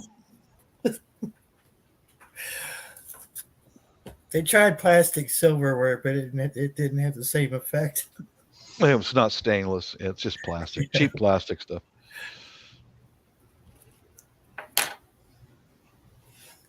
Hi, Duncan. Hey, Green Granny.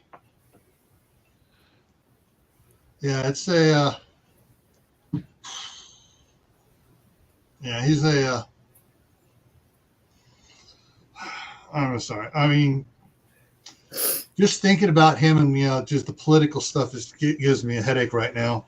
He is my hero. Come on. He's my hero. I want to be just. Don't look at your computer when you're saying that. Your nose is going to go right through it. Mm-hmm.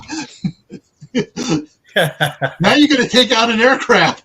Yeah, probably knock everything down on my work table here. Bam, bam, bam. Yeah.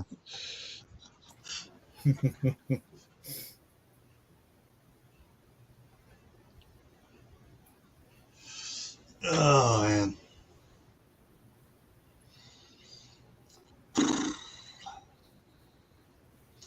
Yeah. Anyways. Yeah, so I still need a haircut, Bob. Yeah, me too. Well, I know I do. I need a shave and a haircut. Yep.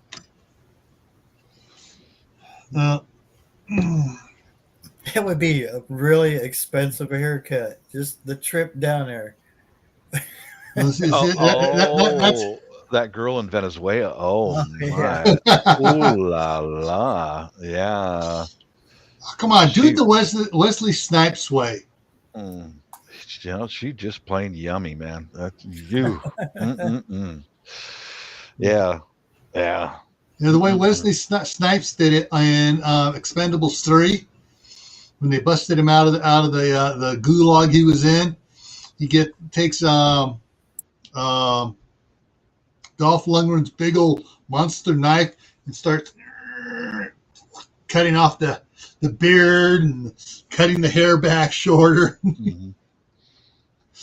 You need some waxing, Carol? Really? Do you need some help with that?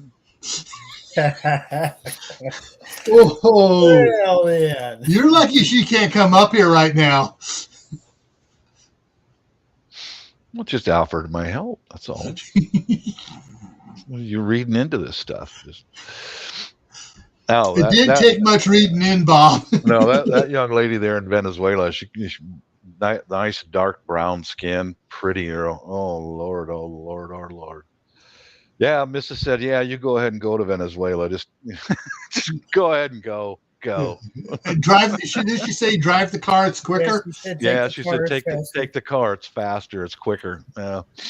Mm. Well, I could just picture her saying that too. And I've never seen her, but I could just picture it. Just take the car. It's quicker. Cool. Glad to hear that.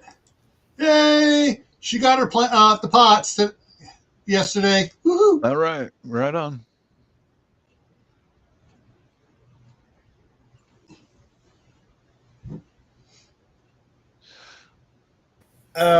Patriot Prepper, I wouldn't be upset if we went back to the 1800s or beyond that. I mean, you know, I live bare minimum as it is, and I'm happy.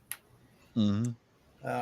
There might be a few things I would change about how things go around here, but it wouldn't bother me much. You know, I guess they could call me a minimalist, but you know, I don't. Nothing wrong with that. You know, nothing wrong with that. I've gotten rid of so much stuff and made so much space. It's ridiculous. I'm loving it. Just pretty soon there's going to be echo in here, echo in here, and echo in here. Yeah.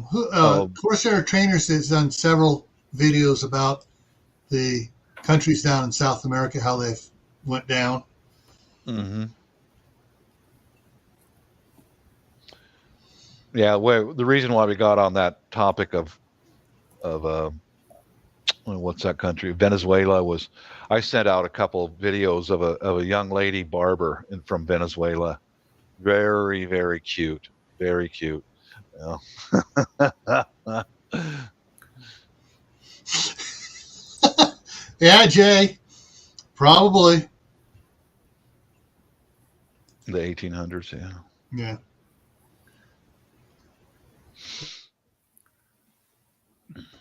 And I froze again. Yeah,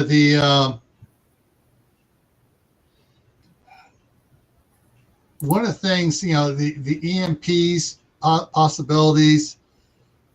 The other thing is a major earthquake, multiple earthquakes in the right areas could take down the power grid too. Yeah, you know. And if it goes down a certain way, it'll short itself out. It'll take years for them to fix it. And that is just totally out of our hands, really. I mean, yeah, nothing we can do about that. All you can do is for anything other than an EMP taking down the grid and everything else, is have some of those solar powered power stations and lots of panels to charge it up quick, even in the wintertime. For me, I just do without. You know, we lose power here pretty frequently in the wintertime, especially. I just do without. You know, it's nice to have everything quiet around. You know, I've got a generator, but. You know, I like the way Patriot Prepper thinks. Simple is best. Mm-hmm. Absolutely. Yeah. I got a generator over there. The only way I would use that is if we're food in the fridge is going to spoil out, and then I'll use it. But other than that, it's like, That's one of the things I want to get worked on with the wife to get stuff done is get some of the big LiFeFlow batteries to replace all my lead acid ones. And because those, I can actually bring those inside and store them inside, or I can put them down underneath the house, so I don't have to worry about the sulfuric acid vapors coming off of them when they're charging. And they'll keep them from freezing, keep them warm and in a good temperature range for their best optimals. And put up some solar panels. It's like Jay, I got the panels, I just haven't had time to put them up.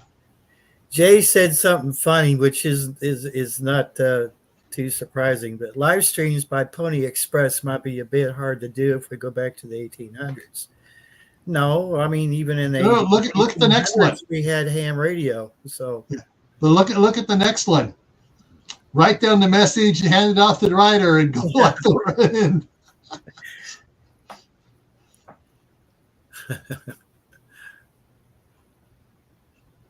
Yeah, it's going to be a meltdown, or it's going to be totally crazy, and they're going to be like going insane, ripping their hair out. My phone don't work. Yeah, all the power outages that we've had, that's find something to keep my hands busy, arts and crafts kind of stuff, and then like when we had several days in a row during 2020. I wonder how that happened. The riots. I wonder how that happened. When my daughter needed to recharge her phone, she'd just go out in the car, plug it into the car. I pulled up a lawn chair in front of the car and watched her while she was recharging her phone. That's all. Yeah, might as well change that banner down at the bottom there a little bit. Welcome to the Ape Nation. APE stands for Advanced Prepared Entities. Mm-hmm. Gil, I have been so tempted to show up with like a big, tall glass of Kool-Aid and Cheetos just to be a smartass. Yeah, you know where that came from, don't you? All right. The Kool-Aid was a FBI error from the Jim Jones, thing. That it wasn't Kool-Aid they were drinking; it was Flavor Aid. And the guy didn't know what Flavor Aid was. He goes, "Oh, Kool-Aid." Even though they had pictures there showing Flavor Aid packets, he said Kool-Aid, and that's what stuck in the news. The Cheetos comes from, of course, they're trainers. These couch potato Cheeto eating wannabes. Wankers, basically wankers. Yeah. I knew a fella. I worked with him at Boeing. He was over like 22 years in the Air Force. He was a crew chief on a C-141, and all of those bodies. He had to fly out a whole bunch of those bodies on his airplane from Guyana, French Guyana, all the way to the United States. And, the Air Force Pararescue was down there picking up the bodies and body bagging them. And they threw the body bags on Roger's airplane. And he said they never got the smell out of that airplane. It was in there for, that was a pretty ugly scene. That was really ugly. Yeah. Oh, goodness. So in other words, don't ever surrender your passport. Don't surrender your passport to anyone. I don't have a passport to surrender. Mm-hmm. Oops, I guess that means I'm not leaving the country. I got one. I got to get a new one. I got to get it renewed here. I think it's this year. I think it is. Wife and I do ours at the same time. Yeah, as far as losing power, I mean, you know what I do? I do without. Yeah. I just get out some propane, cook on the propane, lanterns, candles, whatever else, and just sit one of the things, now that I got that propane tank, when I get that propane tank, I can run my generator. I'll be able to run it a long time. Of course, I won't run it constantly.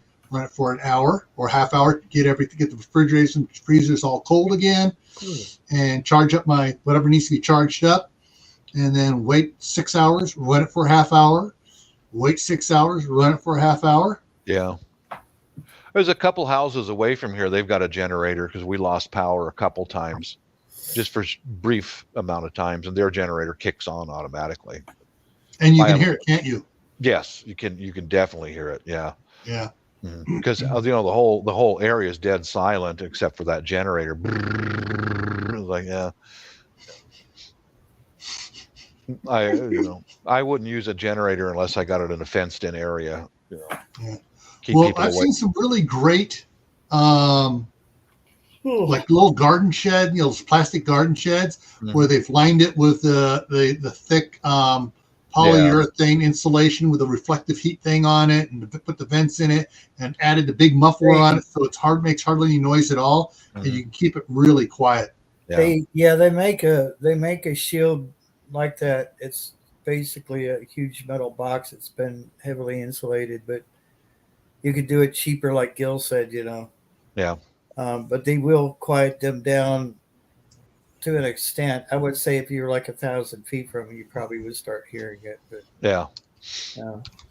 the people across the street before he passed away, that they went a couple times without power over there. I guess they couldn't pay their bill or whatever. And I couldn't understand it because he was running this generator out there, and it would cost him just as much in gas to run that for, a month than it would just go to the power company paying the money that they would have paid out in gas. Yeah. I don't know.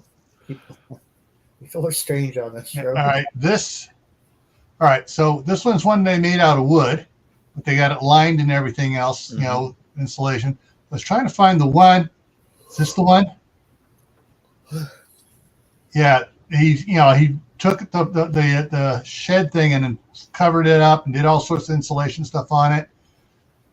There are several other ones here like that. This one they actually have the propane on it, hooked up for propane use. But there are several of these like. Mine will use either gasoline or propane, either one. Yeah. Mine does gasoline, propane, and natural gas. I got the tri-fuel one. Mm-hmm. But yeah, there's a bunch of different ones you can use. Designs where people have done it, where they use the garden shed. See, it kicks on, opens up, so it vents everything, keeps it cool, and they have the exhaust muffler on it.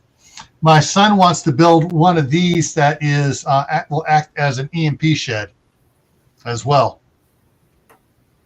So. Something tripped my back camera. Good old neighborhood cat out mousing around. Yeah, I remember one house during power failures. They had their generator kicked on automatically, and it was wired to the house. And I would not want to be in that situation because their entire house was wired to a generator, and everybody for miles and miles and miles is out of power except for them. I mean, it's like, I don't want to stand out from the crowd. It's like having a flashing neon sign saying, exactly, I don't like power. Exactly, Barry. Yeah. I've got money. I've got resources. I ain't doing that. I'll just get a propane lantern. Like Wayne says, they use candles and propane lanterns. I'll do that. Yeah. There's over on this ridge to the west, this northwest to me is a doctor who bought all this land up here on this, mountain. And we were sitting here without power. Well, I had, rechargeable stuff running, but you look over there and his place was lit up like, Times Square. Yeah. Of course, he's made of money. He's a doctor. He works in Lexington. Yeah. But his place is lit up. It stood out like a sore thumb. I was like, is that downtown Houstonville? Is that the glow? And then I looked. I got over here by the pond where it's easier to see, and I realized that he just had the place lit up. Yeah. Yep. I think Yeah, even if I did have one wired into my circuit breaker box, I'd probably keep it pretty on the down low. I think I would just turn on the refrigerator, maybe the stove to cook, and a light, Yeah. light. And leave, I would do it on No. the down low. If you had those curtains, Blackout curtains yeah, the blackout curtains, that would be a good way to. Yeah. to help mitigate it. But even those, because the way a lot of the blackout curtains are, their light goes around the edge unless you tuck it into the frame and take painter's tape and seal it up tight so it's held tight in place. Yeah. Yeah. But it's like one of the things I got a bunch of plywood out there, and one of the things I plan to do once the wife gets up here is cut plywood to fit in certain windows on the inside and have her sew some. She's made these little throw things for go in front of the doors that are full of sand, cat litter, and then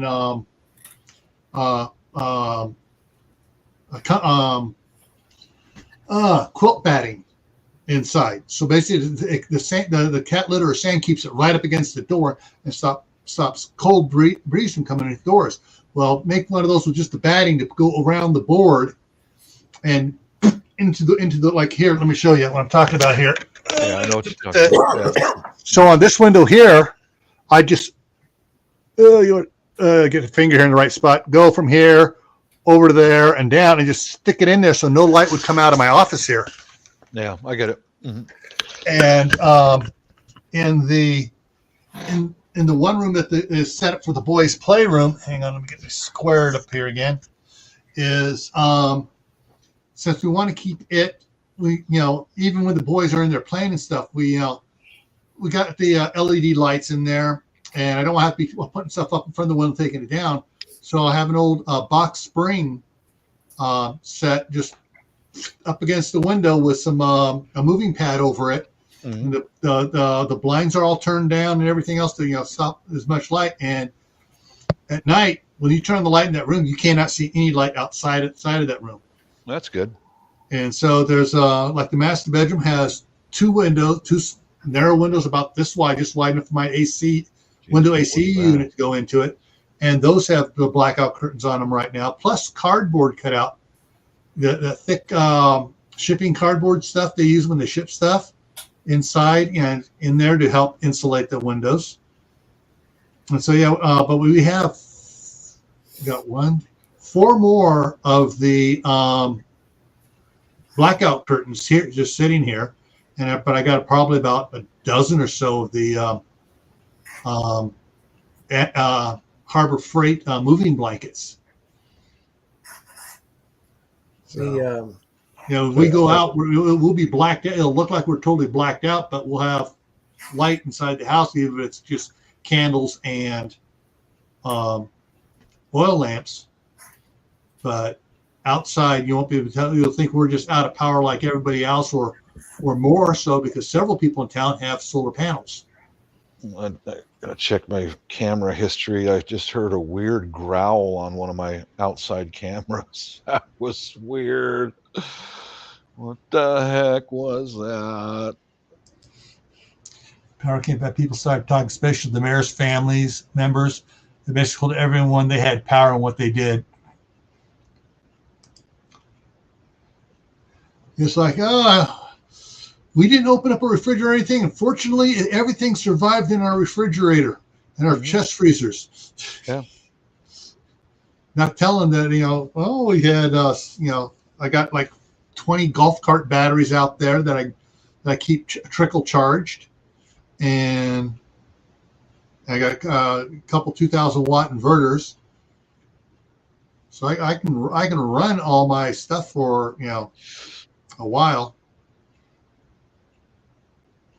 Of course, with something like that, I've been procrastinating. Yes, I should be on top of it, but I've been procrastinating getting one of the old-fashioned battery chargers that really hump out the power, like 100 amp battery charger for charging the big truck batteries that I can hook up to the generator if I have to start the generator up, and it'll recharge all the batteries, really quick, because it's our setup in parallel, and it'll just charge everything up. Yeah, I just want to stay out of sight, out of mind. Yeah. Just do without. That's all. It's actually kind of refreshing to sit. I just all I've done was just bring my propane lantern right on the kitchen table and do some arts and crafts and stuff. And just actually, when we had several days back in 2020, I just started making waxed fire starters. Just tying all this stuff together, popsicle sticks and things like that. Yeah, I just made a bunch of them because there was not much else to do other than just stand guard. My daughter sure got scared. She'd never admit it, but it was like several days without power. Yeah. She just so happened to have to come downstairs 2 or 3 times an hour to get a drink of water. Her eyes were really big around, and like, you all right, honey? Yeah, I'm okay. Yeah, no, you're not. You're afraid. I know you are, but yeah, you're right. There'll be so many people that that have never experienced that type of thing for very long at all. That'll be totally freaking out if the grid goes down. Yeah. And it's like, it doesn't have to be a long time. But what's scary is that if the grid, the whole grid goes down for a month in the cities, cities are going to take years to recover. Yeah, look at what happened to Texas a couple of years ago. Yeah. And their building codes didn't require them to insulate their drinking water pipes, and so many of the pipes burst. That was a mess, man. Yeah. But I just couldn't believe, though, is that how many people were sitting there and they had never, ever thought of being prepared for anything. Nothing. Absolutely nothing. They might have had a little votive candle, one inside their house at nighttime, and that's it. No way to cook, no way to get anything done. It's like, man. Some people really live day by day by day. They don't think about something that might happen tomorrow. It's like I got, I'm trying to remember how many I still have, because I gave some away to my nephews and stuff.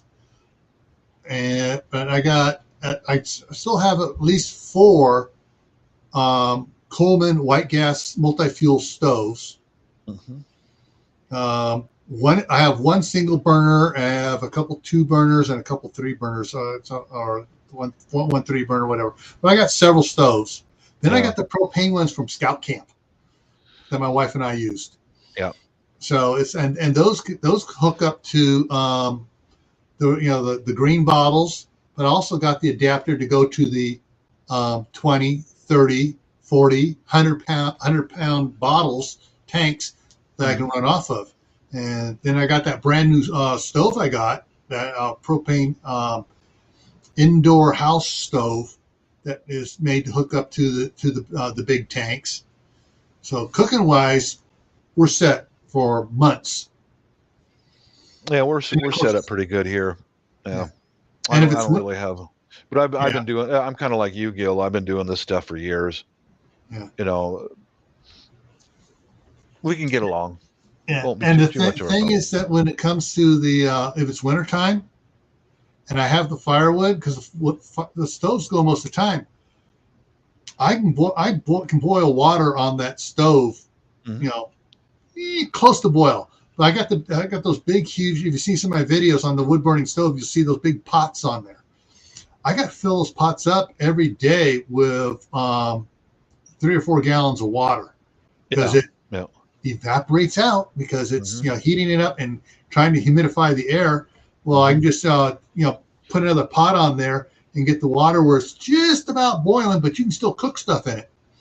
Or I can just put a pan on there and put a can of chili in there and just set it on there, and in about 15 minutes it's hot chili. Yeah. I also got that little 1 gallon paint can that I made into that stove, and I've got wood and fire starter sitting out. That's out underneath the gazebo right now. I'll throw some wood in there every once in a while, light it up. Yeah, I can cook right on top of that. I've done it before.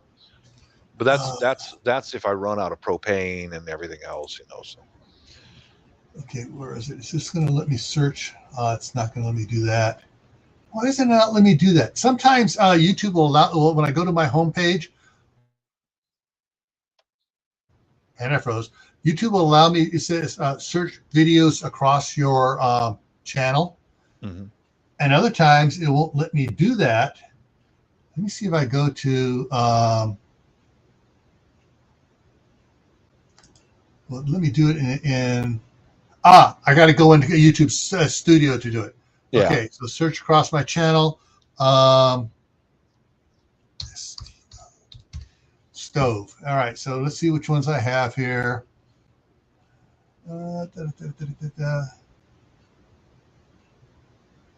Okay, I got the one there. It's not showing the other one. Let me try emergency stove. It's only showing just a few. Yeah, okay.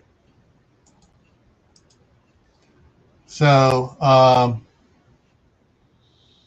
this video I did, let me show it up here, back, how many years ago? I made a emergency stove using those charcoal starters you can do for your barbecues. Mm-hmm. You put the briquettes in there. I took one of those and a couple angle brackets and made an emergency stove out of it. Yep. And it works good because I made it, and then I did another video where I'm actually using it. Yeah, I got the idea from my wife when she was cooking growing up. Yeah. That's all she used was a paint can and some little bits of wood. And then for a while they opened up a sawmill within walking distance of her place, and they started using sawdust to cook with in a little 1-gallon paint can. Yeah, I'm gonna jump up to it here. Come on. It doesn't want to. Yeah, I used to have a lot of hair on my face. Mm-hmm. So, yep. Yeah. Some people screw them on the sides, and so you can't use it again. And I showed. If I can get up here to show where it goes to. Yeah, a little bracket, one of those hardware store brackets. And then I cut. I went too far. But see, I cut notches in it, and it just slips right on. Mm-hmm. And now you have your space to set. Put your Put your frying pan on there. That one's yeah. Yeah, I built that frame on mine with a little closing door. It's ugly as hell, but it works. Frying pan fits right on it. That's a simple way of doing it. Because if you have a charcoal a charcoal barbecue, you have one of those. It's very easy to change it into a little stove. Mm-hmm.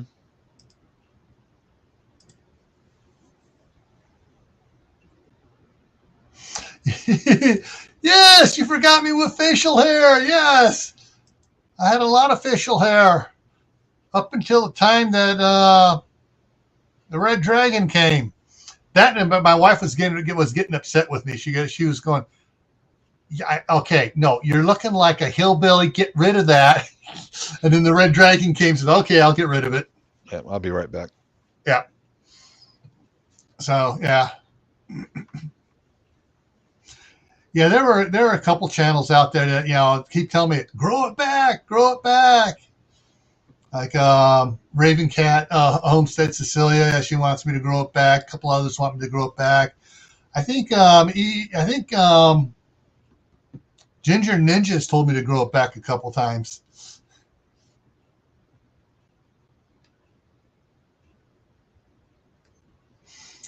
Yeah, those charcoal starters are, if you have those, especially I got the big one from Home Depot, the really big one for doing the big stuff, and it works really good. It's easy. You just get those L brackets, you do a little die grinder, and you just cut out the slot on each side, and then you bend it so it's shaped like a little house. It slips right on there.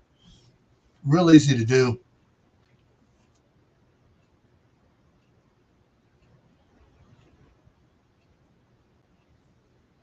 Oh yeah, it was getting pretty awesome there, and I just gotten a thing of mustache wax to put on, do the big cowboy mustache with the thing on and stuff. And she goes, no. When she saw me starting to put the wax on, she goes, no, you ain't getting any until you get rid of that. It's like, oh crap, and then the next week she cut you off, son. The next week the red dragon broke into the country. Yeah, I've tried growing back a little bit the mustache. She just doesn't like it. She likes a smooth face, and it's like, okay. No, it wasn't a Snidely Whiplash one. It was more along the lines of a hang on. Cowboy actor, old guy, played in the Ghost Rider film. He played the first ghost, one of the Ghost Riders that rode with Johnny Storm. He played the bouncer friend of Patrick Swayze in Roadhouse. He played with Tom Selleck on the Serrats movie. I can't think of his name right now.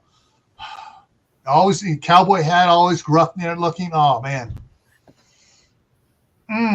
Sam Elliott. Yes, Sam Elliott. The idea was to look like a Sam Elliott from either the Sackets or whatever, when he had the big thing after the Civil War and had the big thing on it like that. What'd you bite me for? Uh-oh. You did something. Getting punished for something, Barry. Didn't try to break the skin, just getting your attention. Gets it all day long. I don't know why. Mm-hmm. What's in there? Yeah, one of these days, I've been saying this for a while, I'll show my shelves that are in the center of the house. It's got all my lights out stuff on it. Right in the middle when of I the was house. trying to grow a full mustache, the wife was trying to use this I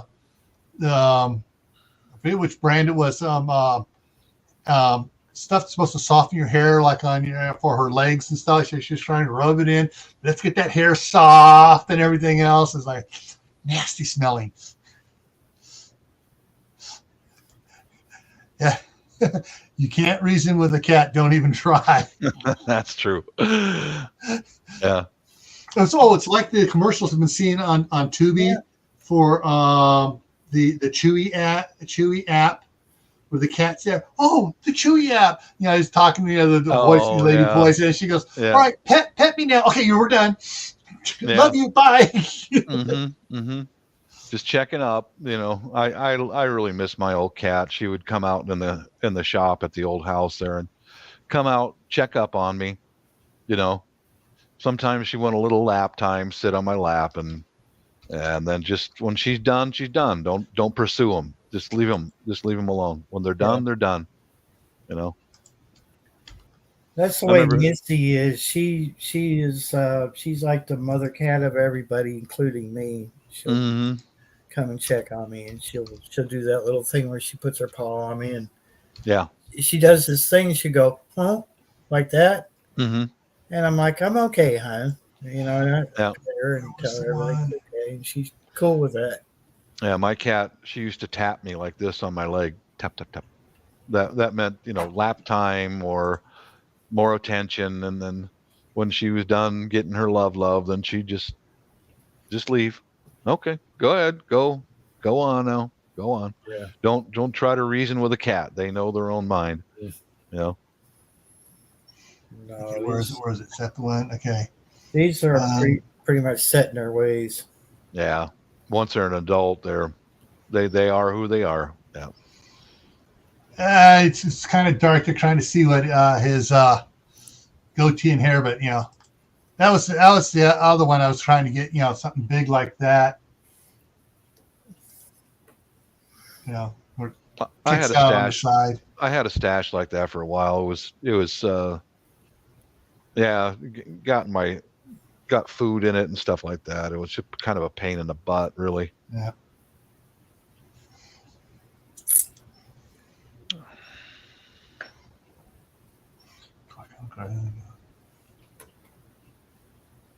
What do you Yeah, say, check Tom? the cat to let him know. Yep, gear. Especially when they hang around at the door. You open the door and they get up to the door and they stop and they kind of slit and look there. The cats across the street have learned if I open the door, they better get their butt out, because if they slow down, my foot's catching them. And I'm going to boot them right on out the door. And if they're coming in, if they stop, I close the door right in their face. Usually mine do that, but they want what it is. They're waiting for me to step outside, so I step out with them, and they Oh, right behind me. And yeah. I think it's kind of like, can you come out with us, Dad? Sort of like what a kid would do. Yeah, like that. Yeah, they might have a mouse to show you or something like that. Mm-hmm. Yeah. Yep.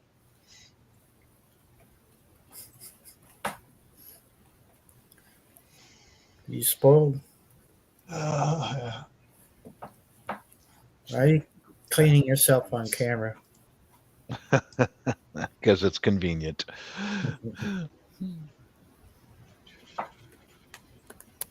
Well, at least he's not cleaning his rear end. Mm-hmm. Because he's the youngest out of the bunch. Aren't you? In human years, he's about 2 years old. Oh, just a youngster. Mm-hmm. Yeah. Ooh. Okay, just so anybody's wondering, Sam Elliott is 78 years old. Oh, I believe it. He'll be 79 in August. Catherine Ross is his wife. I did not know that. I'm not sure who she is. I didn't know he even. I didn't even know he was even married. Never. I just kind of figured he wouldn't. Catherine Ross. Let's go to images of her. Oh, yeah, I remember her. She was an actress from back in the 70s. Mm-hmm. Yeah, I remember her. Yeah. Pretty lady. Hottie. Mm-hmm. So, yeah. Wow. And they've been married since... oh, she's older than he is. She's 83. Mm. And they got married in 1984.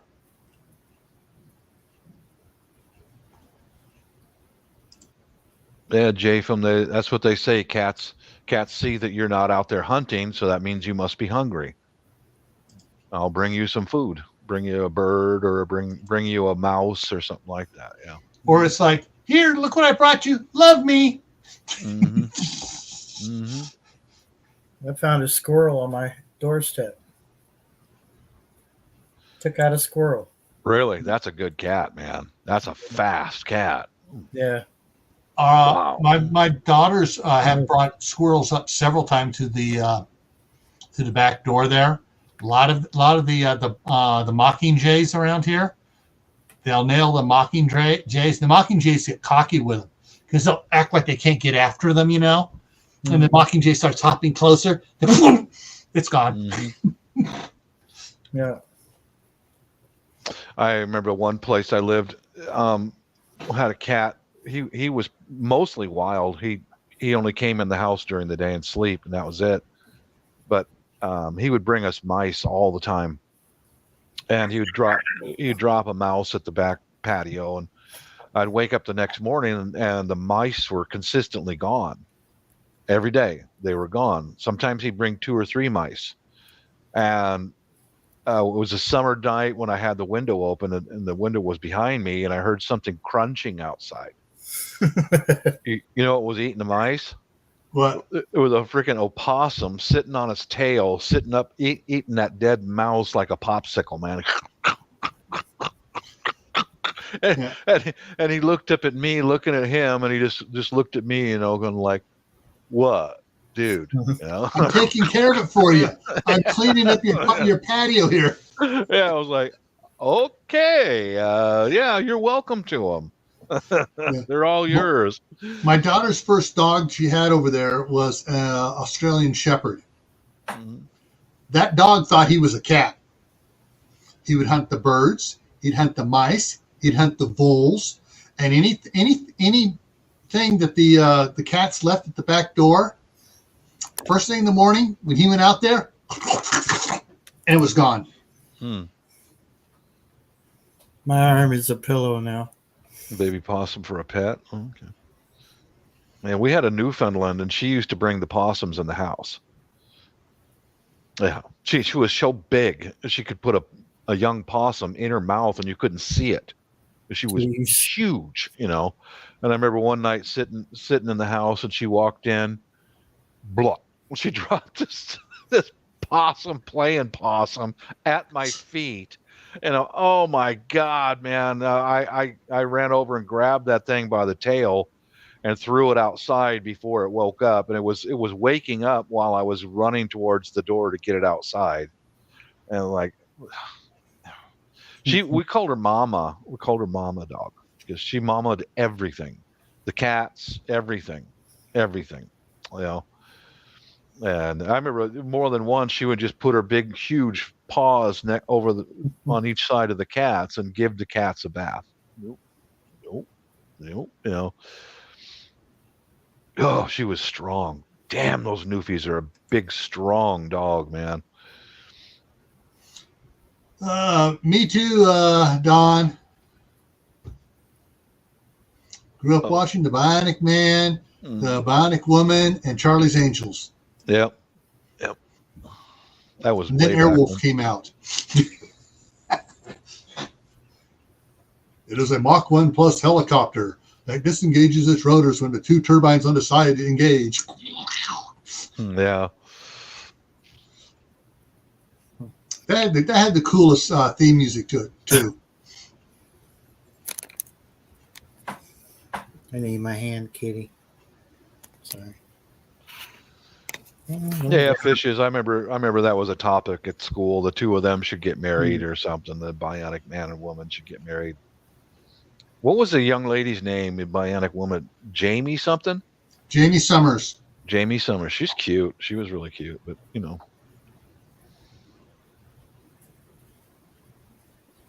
And you know, with Charlie's Angels, everybody was also hot for Farrah Fawcett. And then the other one, but the brunette, I forget her name right now. I just had it before I started talking.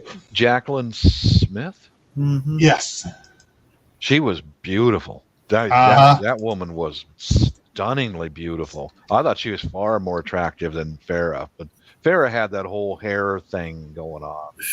I recall that all the girls in school went out and got curling irons and did that whole Farrah Fawcett hair thing. Yeah. So Jacqueline Smith. Oh no. Okay. So Jacqueline Smith. It was Kate Jackson. Kate Jackson was dark hair, the one that I was, after. But everyone else was, Farrah Fawcett or Jacqueline Smith. And yeah, I always liked Kate Jackson. Yeah, the A-Team. I liked that. I liked their pilot. He was a lunatic, completely insane. But one hell of a pilot. Well, all right. Forget his name now. Isn't it Murdoch? Yeah, Murdoch was the character. But the actor was Dwight Schultz. Dwight Schultz was known for 2 TV shows, A-Team and Star Trek: The Next Generation. He was Lieutenant Barclay, who was afraid to use the transporter, and he was just almost just the opposite. He was very reserved and type character, the opposite of Murdoch, who was just out there flamboyant. Yeah, he was just out there. Yeah. Yeah, I remember those pin-up posters of Farrah Fawcett. Yeah, I remember. And yeah, those were popular. What, that was way before the internet or all that stuff, man. That was way back. with the only electric type of entertainment of that at those times was radio and TV. That was it. Okay. Ungrateful peasant. The star of MacGyver. What else did he play in? I'm going to test you here. Okay, hang on a second. So there's Lieutenant Barkley. Mm-hmm. that MacGyver guy, he looks similar to who is that serial killer that was on a series. He looked a little bit like that guy. What was it? The serial killer who killed killers. No. Anyway, that's just what I'm thinking. Richard Dean Anderson was MacGyver. He was also the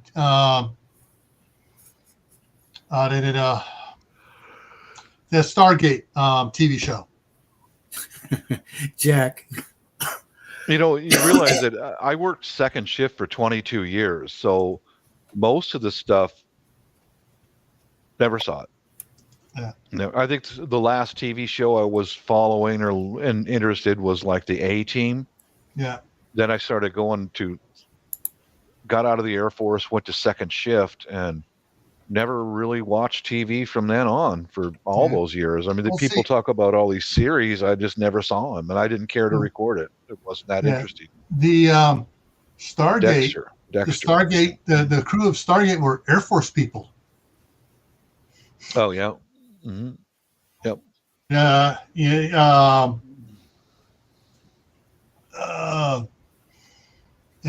What was this character? Stargate. Jack O'Neill was promoted to Brigadier General in it of the Air Force. Yeah. So cool stuff.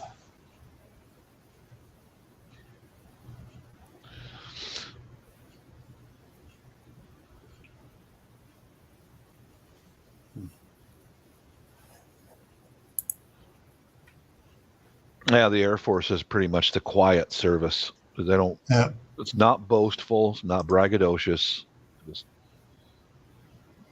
All right. Speaking of Miami Vice was good, but I prefer Don Johnson's second TV show or his other TV show. Who can name Don Johnson's other TV show? No clue. I mean, I haven't. That's one of the reasons. Like right now, we've got a television. I don't even watch it. All those years, I didn't. People talk about shows like Friends and stuff. I never saw it. Never saw any of it. But you know what? I'm still here. I'm still alive. All right, he got it. Yep. Nash Bridges with Cheech Moran was his partner. And they're bringing it back. It looks, they're bringing it back. Ooh. What? Ooh. But can't you just let some things die? I mean, come on. What are you talking about, Barry? There they are now, back in the CUDA. Like TV shows and movies, they have to like do a modern version of it, and they just totally F it up. Yeah. Sorry, Gil. Yeah. Actually, look, if they're doing it, it's going to be a movie reboot starting for that replacement. Probably his daughter as the new Bridges. I forget her name. The one that played the daughter. But the one on the right there was his daughter. The one on the left was his ex-wife. Mm-hmm. And the daughter is a police detective as well. San Francisco PD. Bonanza is on Amazon Prime. You can watch it on Amazon Prime. You can also watch it on Roku. I'm not sure if it's on Tubi. Yeah. Actually, I gotta look something up here. I'm switching the TV off on my monitor off of computer over to Tubi just to see if Nash Bridges is available on Tubi. What was I watching on Tubi today? Or more like I'm watching, but not really. Oh, I was watching that one Rambo where he's over in Burma. Yeah. In Myanmar, I think they call it now. That's the real name of the country. It's not the That would've British been, gave it the name Burma. Rambo 2 or Something 3? like Rambo that. 3? Something like that, yeah. Yeah. Or First Blood 3. Yeah. Okay, let's see what I got here.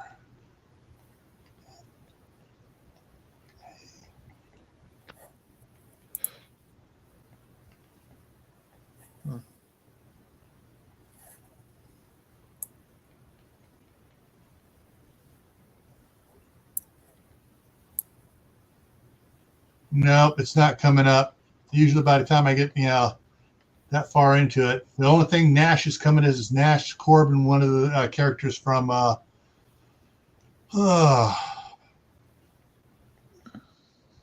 MCU.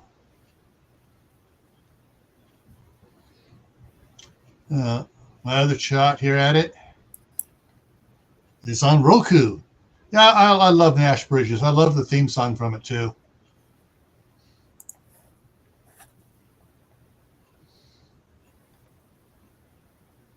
Oh, and what do we got here? Oh, we got two weird car. Oh, reading Fish's comment.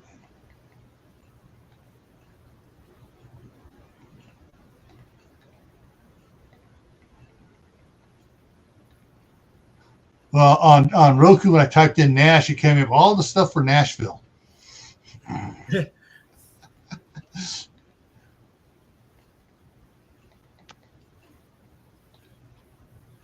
Nope, it's not there either. Good night, Tibor. Yeah, one of the benefits, go back on the prepping topic, is that being a prepper and having things in place was like when we lost power, I never had to leave the house. Yeah. Ever. I was right there. I didn't have, everything was in place. And, like when my wife had surgery, I never had to leave the house. I went over and picked up a prescription for her and brought it back home. And I was right there, right next to her the whole time. I never had to leave the house for anything. Everything was already in stock and ready to go, I don't like to live by the seat of my pants, is what my dad used to call people like that, who would, they just in a panic, in a run. Oh my God, we don't have any more pencils or whatever, and they'd have to run. And he never respected people like that. I remember listening to him talk about people like that who were never ready for any situation, who couldn't adapt. Yeah.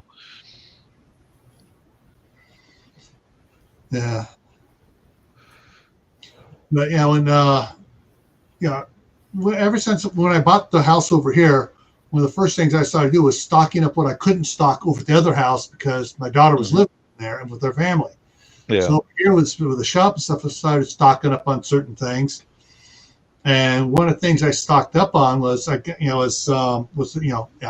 paper. But that goes back to my mom after the 1971 Silmar earthquake, where the stores in unaffected areas were out of toilet paper instantly.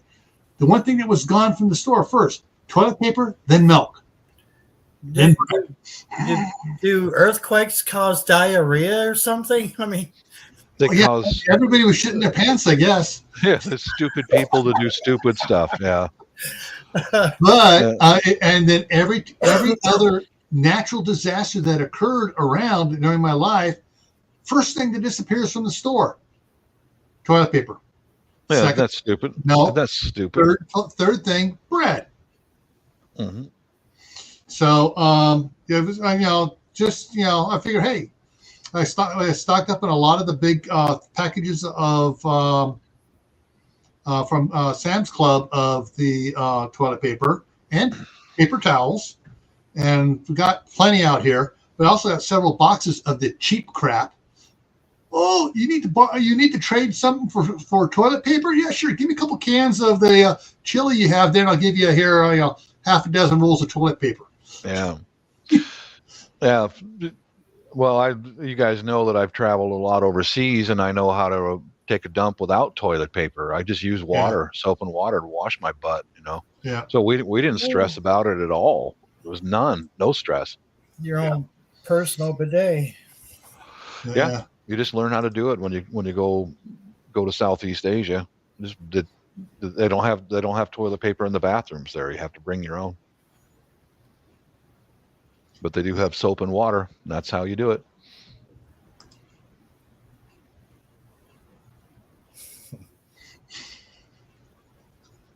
You may not be too wrong on that, Jay. And people that normally don't, have French toast, and all of a sudden they're eating a lot of it, then that's why they need toilet paper. Their diet's screwed up. Mm. Or they don't know how to cook it fully. Yeah, it's true. North and south, there was bags of flour everywhere. You could buy all the flour and the ingredients to make bread, but people. Yeah. Good night, Carol. Yeah, we were up here about 6 months in to 2020. All the yeast disappeared from the stores. Mm-hmm. Yep. Everything, because everyone up here, they know how to do bread and stuff. Or learning how to do bread, and flour disappeared, and then the yeast disappeared, and Yep. Seattle here was the first place with the sickness that came through, and I remember the first thing to go was the toilet paper, and a little bit later on is when they started going for flour and yeast and eggs and things like that to make their own bread. But that took a little bit of time. The first thing was toilet paper. People are idiots, man.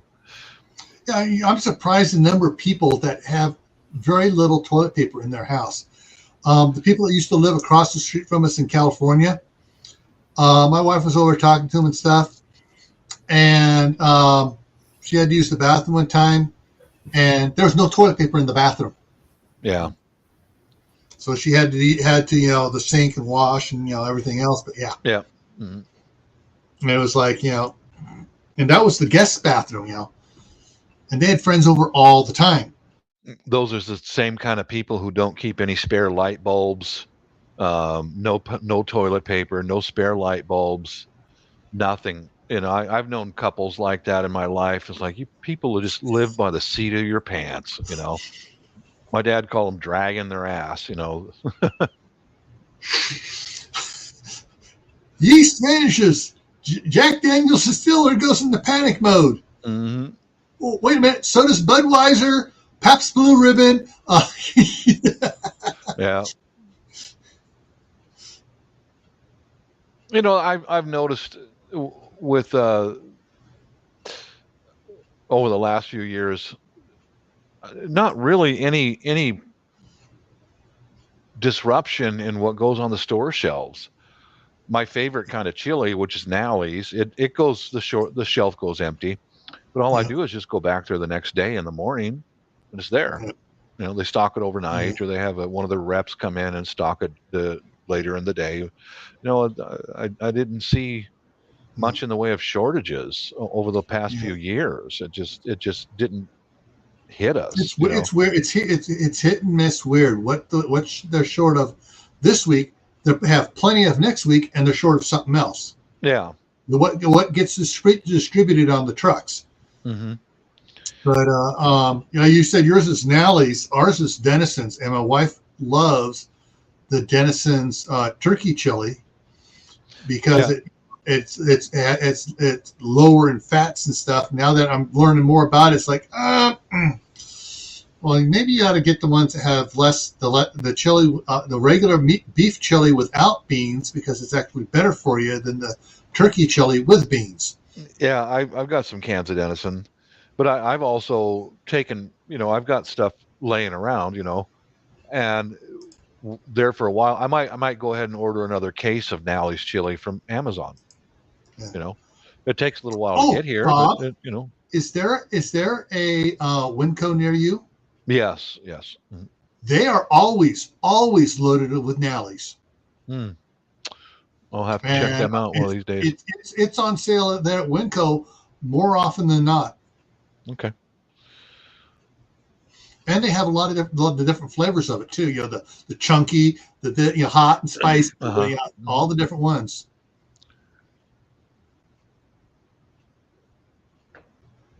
Yeah, I might just order a case because I ordered several cases of that stuff, shipped it down to the Philippines, and it's in my house right now. That's some emergency food. I even sent food over there already, just because that's just part of me is making sure that we're going to eat something. Some of my favorite soups, and cans of chili. I got to send a whole box full of food over there. Yeah. Jay, you're probably not too far off. But and the other thing, tinfoil is one of those shortages that make people go nuts.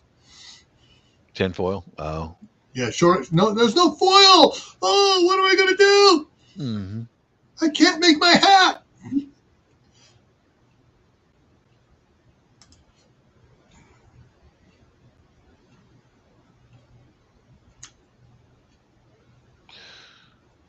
Yeah, the only thing I'm gonna do a few more things, maybe some welding projects and things like that, is the next the next time the national if the Dawn runs, what's going to happen.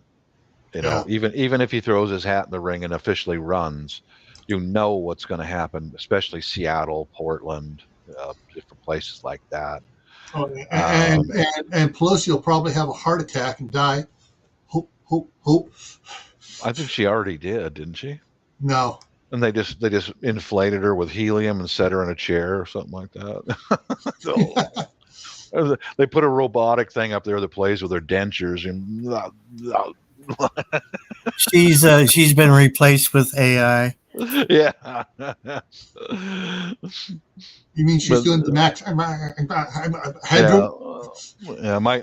Oh, that would just be gross. Watching all that skin flap around her. Yeah, I'm gonna probably get some stuff geared up to do some more welding for, surprise kind of stuff. I can't see. Fortunately, none of that stuff spilled out in the suburbs too much. But you never know what these folks are planning. Yeah. I think going into the suburbs causing problems would be really disastrous. I think I might make some fence friends. I think I'll call them fence friends. I've got grinders and welders and any way to cut metal, and I'll call them fence friends. Yeah. Go ahead, climb over. You won't get back out. Go ahead. You're going to be hanging upside down. Don't get your sack hung. Yeah, exactly. Yeah. Have your black hoodie pulled up over your head while you're hanging upside down, Stretches have fallen off. Mm-hmm.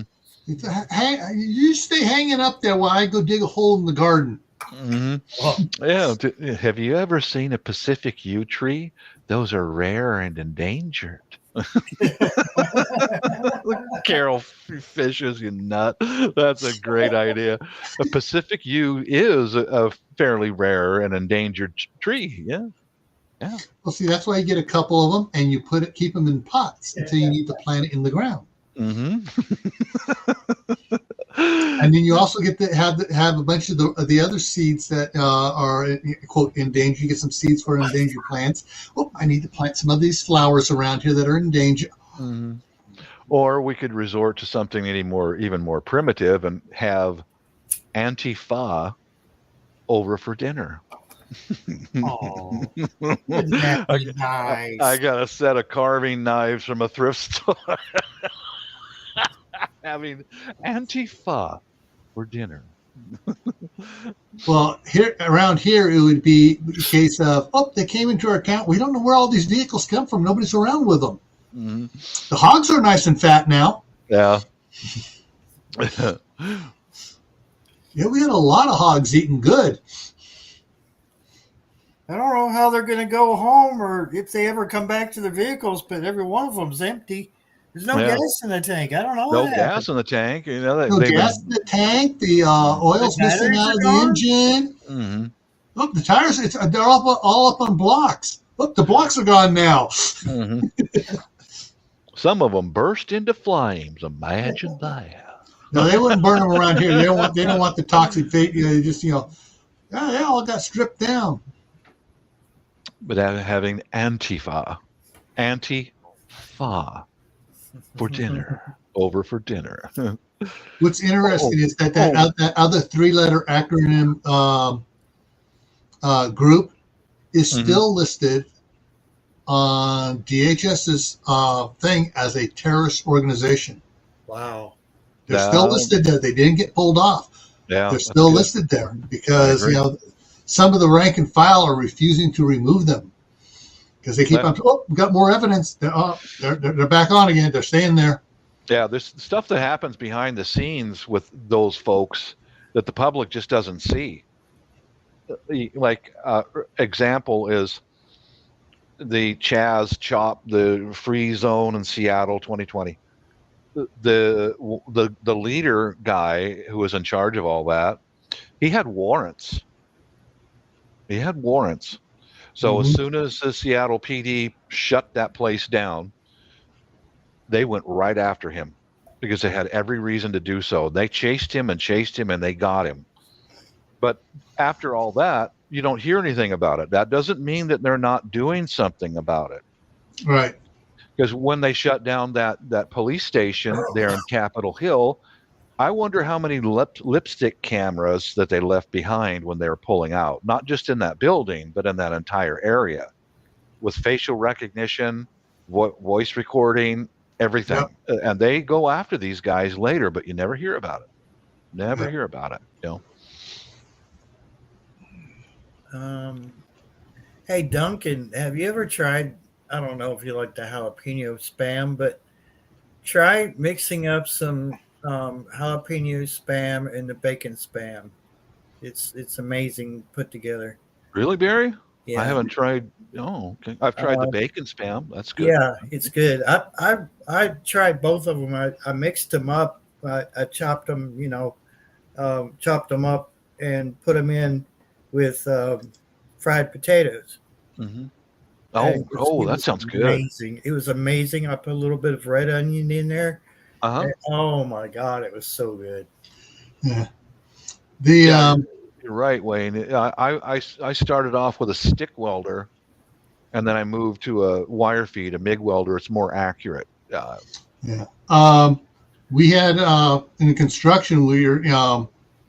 I learned stick welding in high school.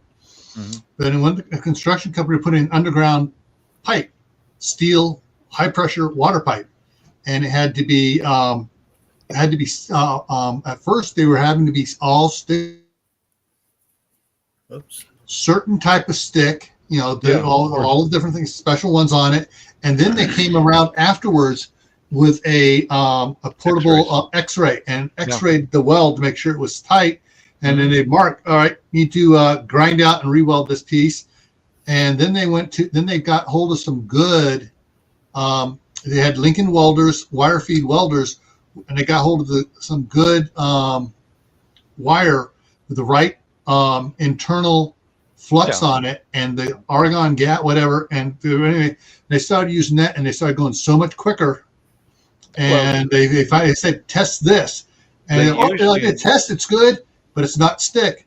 Yeah, but it tastes good. Okay.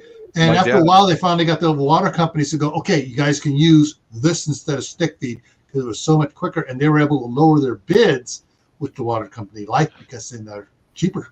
That kind of work, my dad was a journeyman pipe fitter, and he always partnered with a journeyman welder. The reason why they usually use an arc welder or a stick welder is because it's outside. If you've got wire feed, you've got the shielding gas, and if it's outside, it'll blow away the shielding gas and it'll screw up your weld. That's why they generally will you'll see a journeyman welder with an arc welder welding pipe. That's a specialty, man. Those guys earn that. Yeah. Being a pipe welder, no, they earn that. The size pipe they were putting in, Mm-hmm. 84-inch and bigger. Yeah. Diameter. So these guys are inside on ladders welding up the pipe and stuff.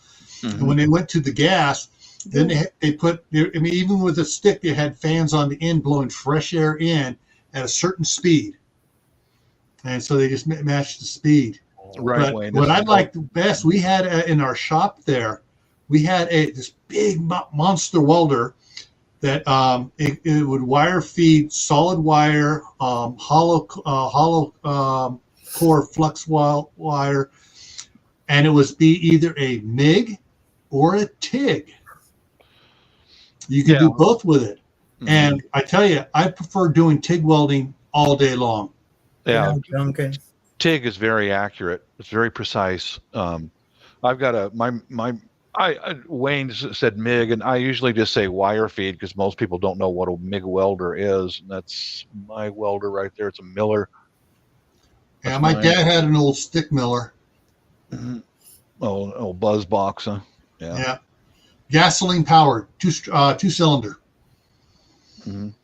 But with the TIG, the payroll person there at the company had a Porsche with the aluminum louvers over the back window, and it cracked, and somehow it cracked on there. Something cracked on it. Yeah. And she was complaining, and none of the mechanics would touch it because it was aluminum. I told her, I welded aluminum many moons ago in high school. I can try it. And so we ordered some thin aluminum stick rod, and took the TIG, and I got in there. And when I got done, I got it all done, ground it down, did it again, ground it down, took it off, turned it over, welded the other side, did it all, got it painted and everything. She goes, "Wow!" Mm-hmm. I got a bonus from the boss because I made her so happy, and the whole office was happy when she was happy. You saved the day, Gil. I saved the day. You are my hero, Gil. Yeah, we came that close. And actually later on we came that close to getting married. But they got a couple of the estimators started giving her a bad time for dating someone in the company. I want to see if I still got some more stainless steel fasteners around here somewhere. I think I've got some more stainless nails. Mm-hmm. I like welding stainless. It works really well. I just use regular rod or wire for welding stainless. I'm not going to go buy the specific stuff. They're just going to make some fence friends. Yeah. Since I've got a fence now, I didn't have a fence in the last place that we rented. Fence friends, your friendly little fence friends. Yeah. Oh, officer, these are for hanging Christmas lights. Oh, Bob, do you know how you take care of that? You string Christmas lights on it and take a picture. See, here's the Christmas lights on it. Mm-hmm.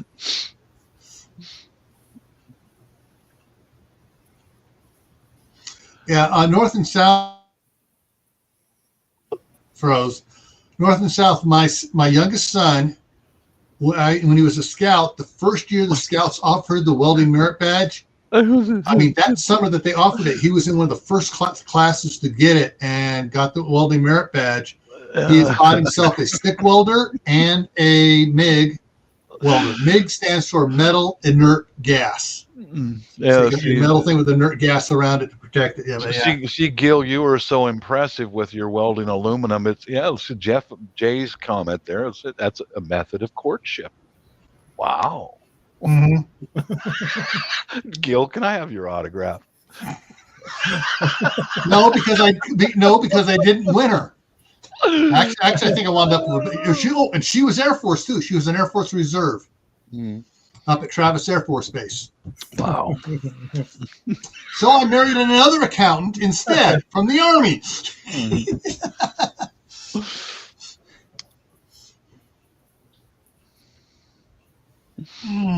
Yeah.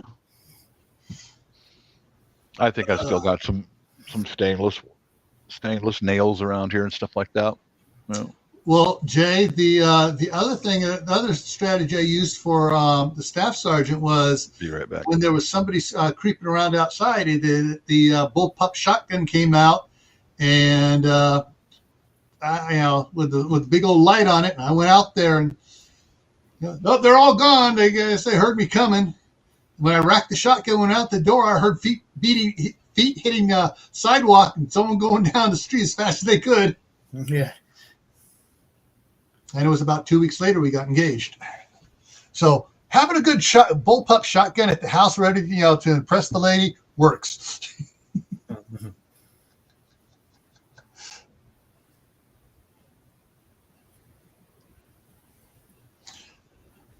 Oh, shoot. Now, one of the things I never did weld with that my dad did, he had nickel welding rod. And I guess it's a lower temperature. Basically, it's almost like brazing it, but with electricity for welding metals together. And he used to use that for some weird stuff over there at the Signode/Pasteloid plant there in Pittsburgh, California. But I wish I'd got, because I know he had some, and my brother took it, but my brother didn't know what it was for after my dad died, and we were dividing up stuff. And I wish I realized what it was. I'm storing this here in plastic bags and sealing it up with oxygen absorbers.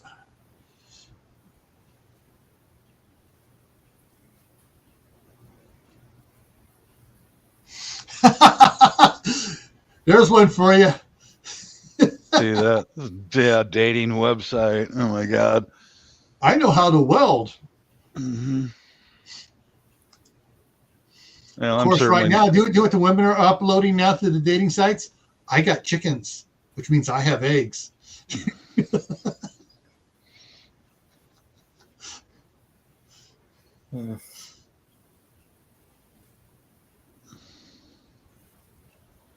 Let's see what Amazon's got for stainless steel nails. Yeah, they got all kinds of stuff. Just round bar, they got all kinds of stuff. Yeah. Well, North and South, the Cub Scouts are now totally co-ed. The Boy Scouts have either an all-boy troop or an all-girl troop, unless you're in the Venture Crew, which has been around for years, like 30 some odd years. The Venture Scouts has always been co-ed, 14 to 21st birthday. Aww. And my youngest son was a member of a Boy Scout troop, a varsity team, which is another scouting thing, and then a Venture Crew all at the same time. So Tuesday was the Boy Scouts, Wednesday was the varsity, and then Ventures was on Thursday nights.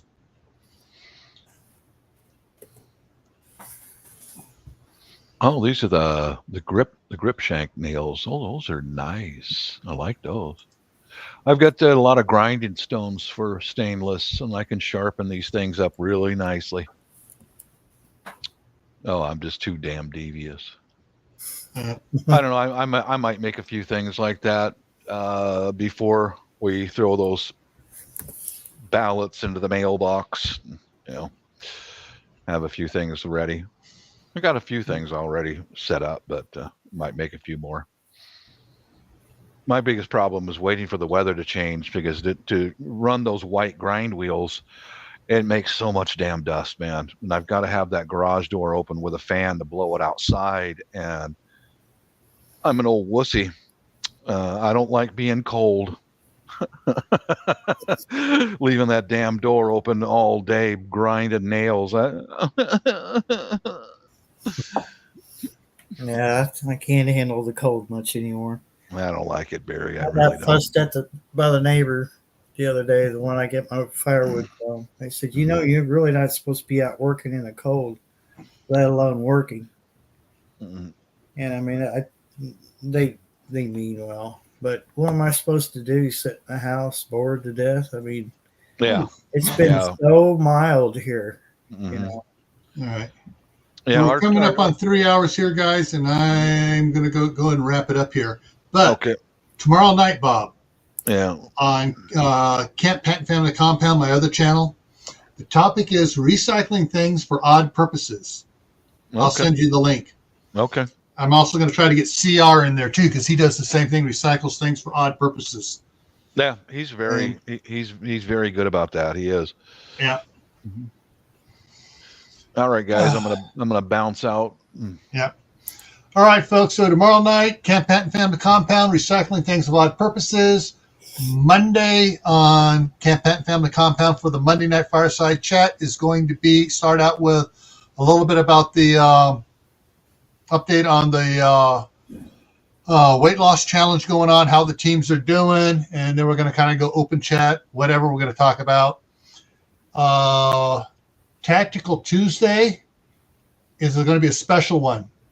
Prepping for family members with disabilities. We're going to go into costs and what you got to stock, storing stuff, and things like that. So that's what's coming up. And so everyone, thank you for coming in the side chat. Thank Bob and Barry for coming up here. No problem. And see you tomorrow night, 10 o'clock Eastern, 7 o'clock Pacific time. In the Venezuelan barber chair. That may be part of the topic on Monday. Got hot in here. Yeah. All right, folks. Thank you for coming in, and see you around. Peace out, everyone. God bless.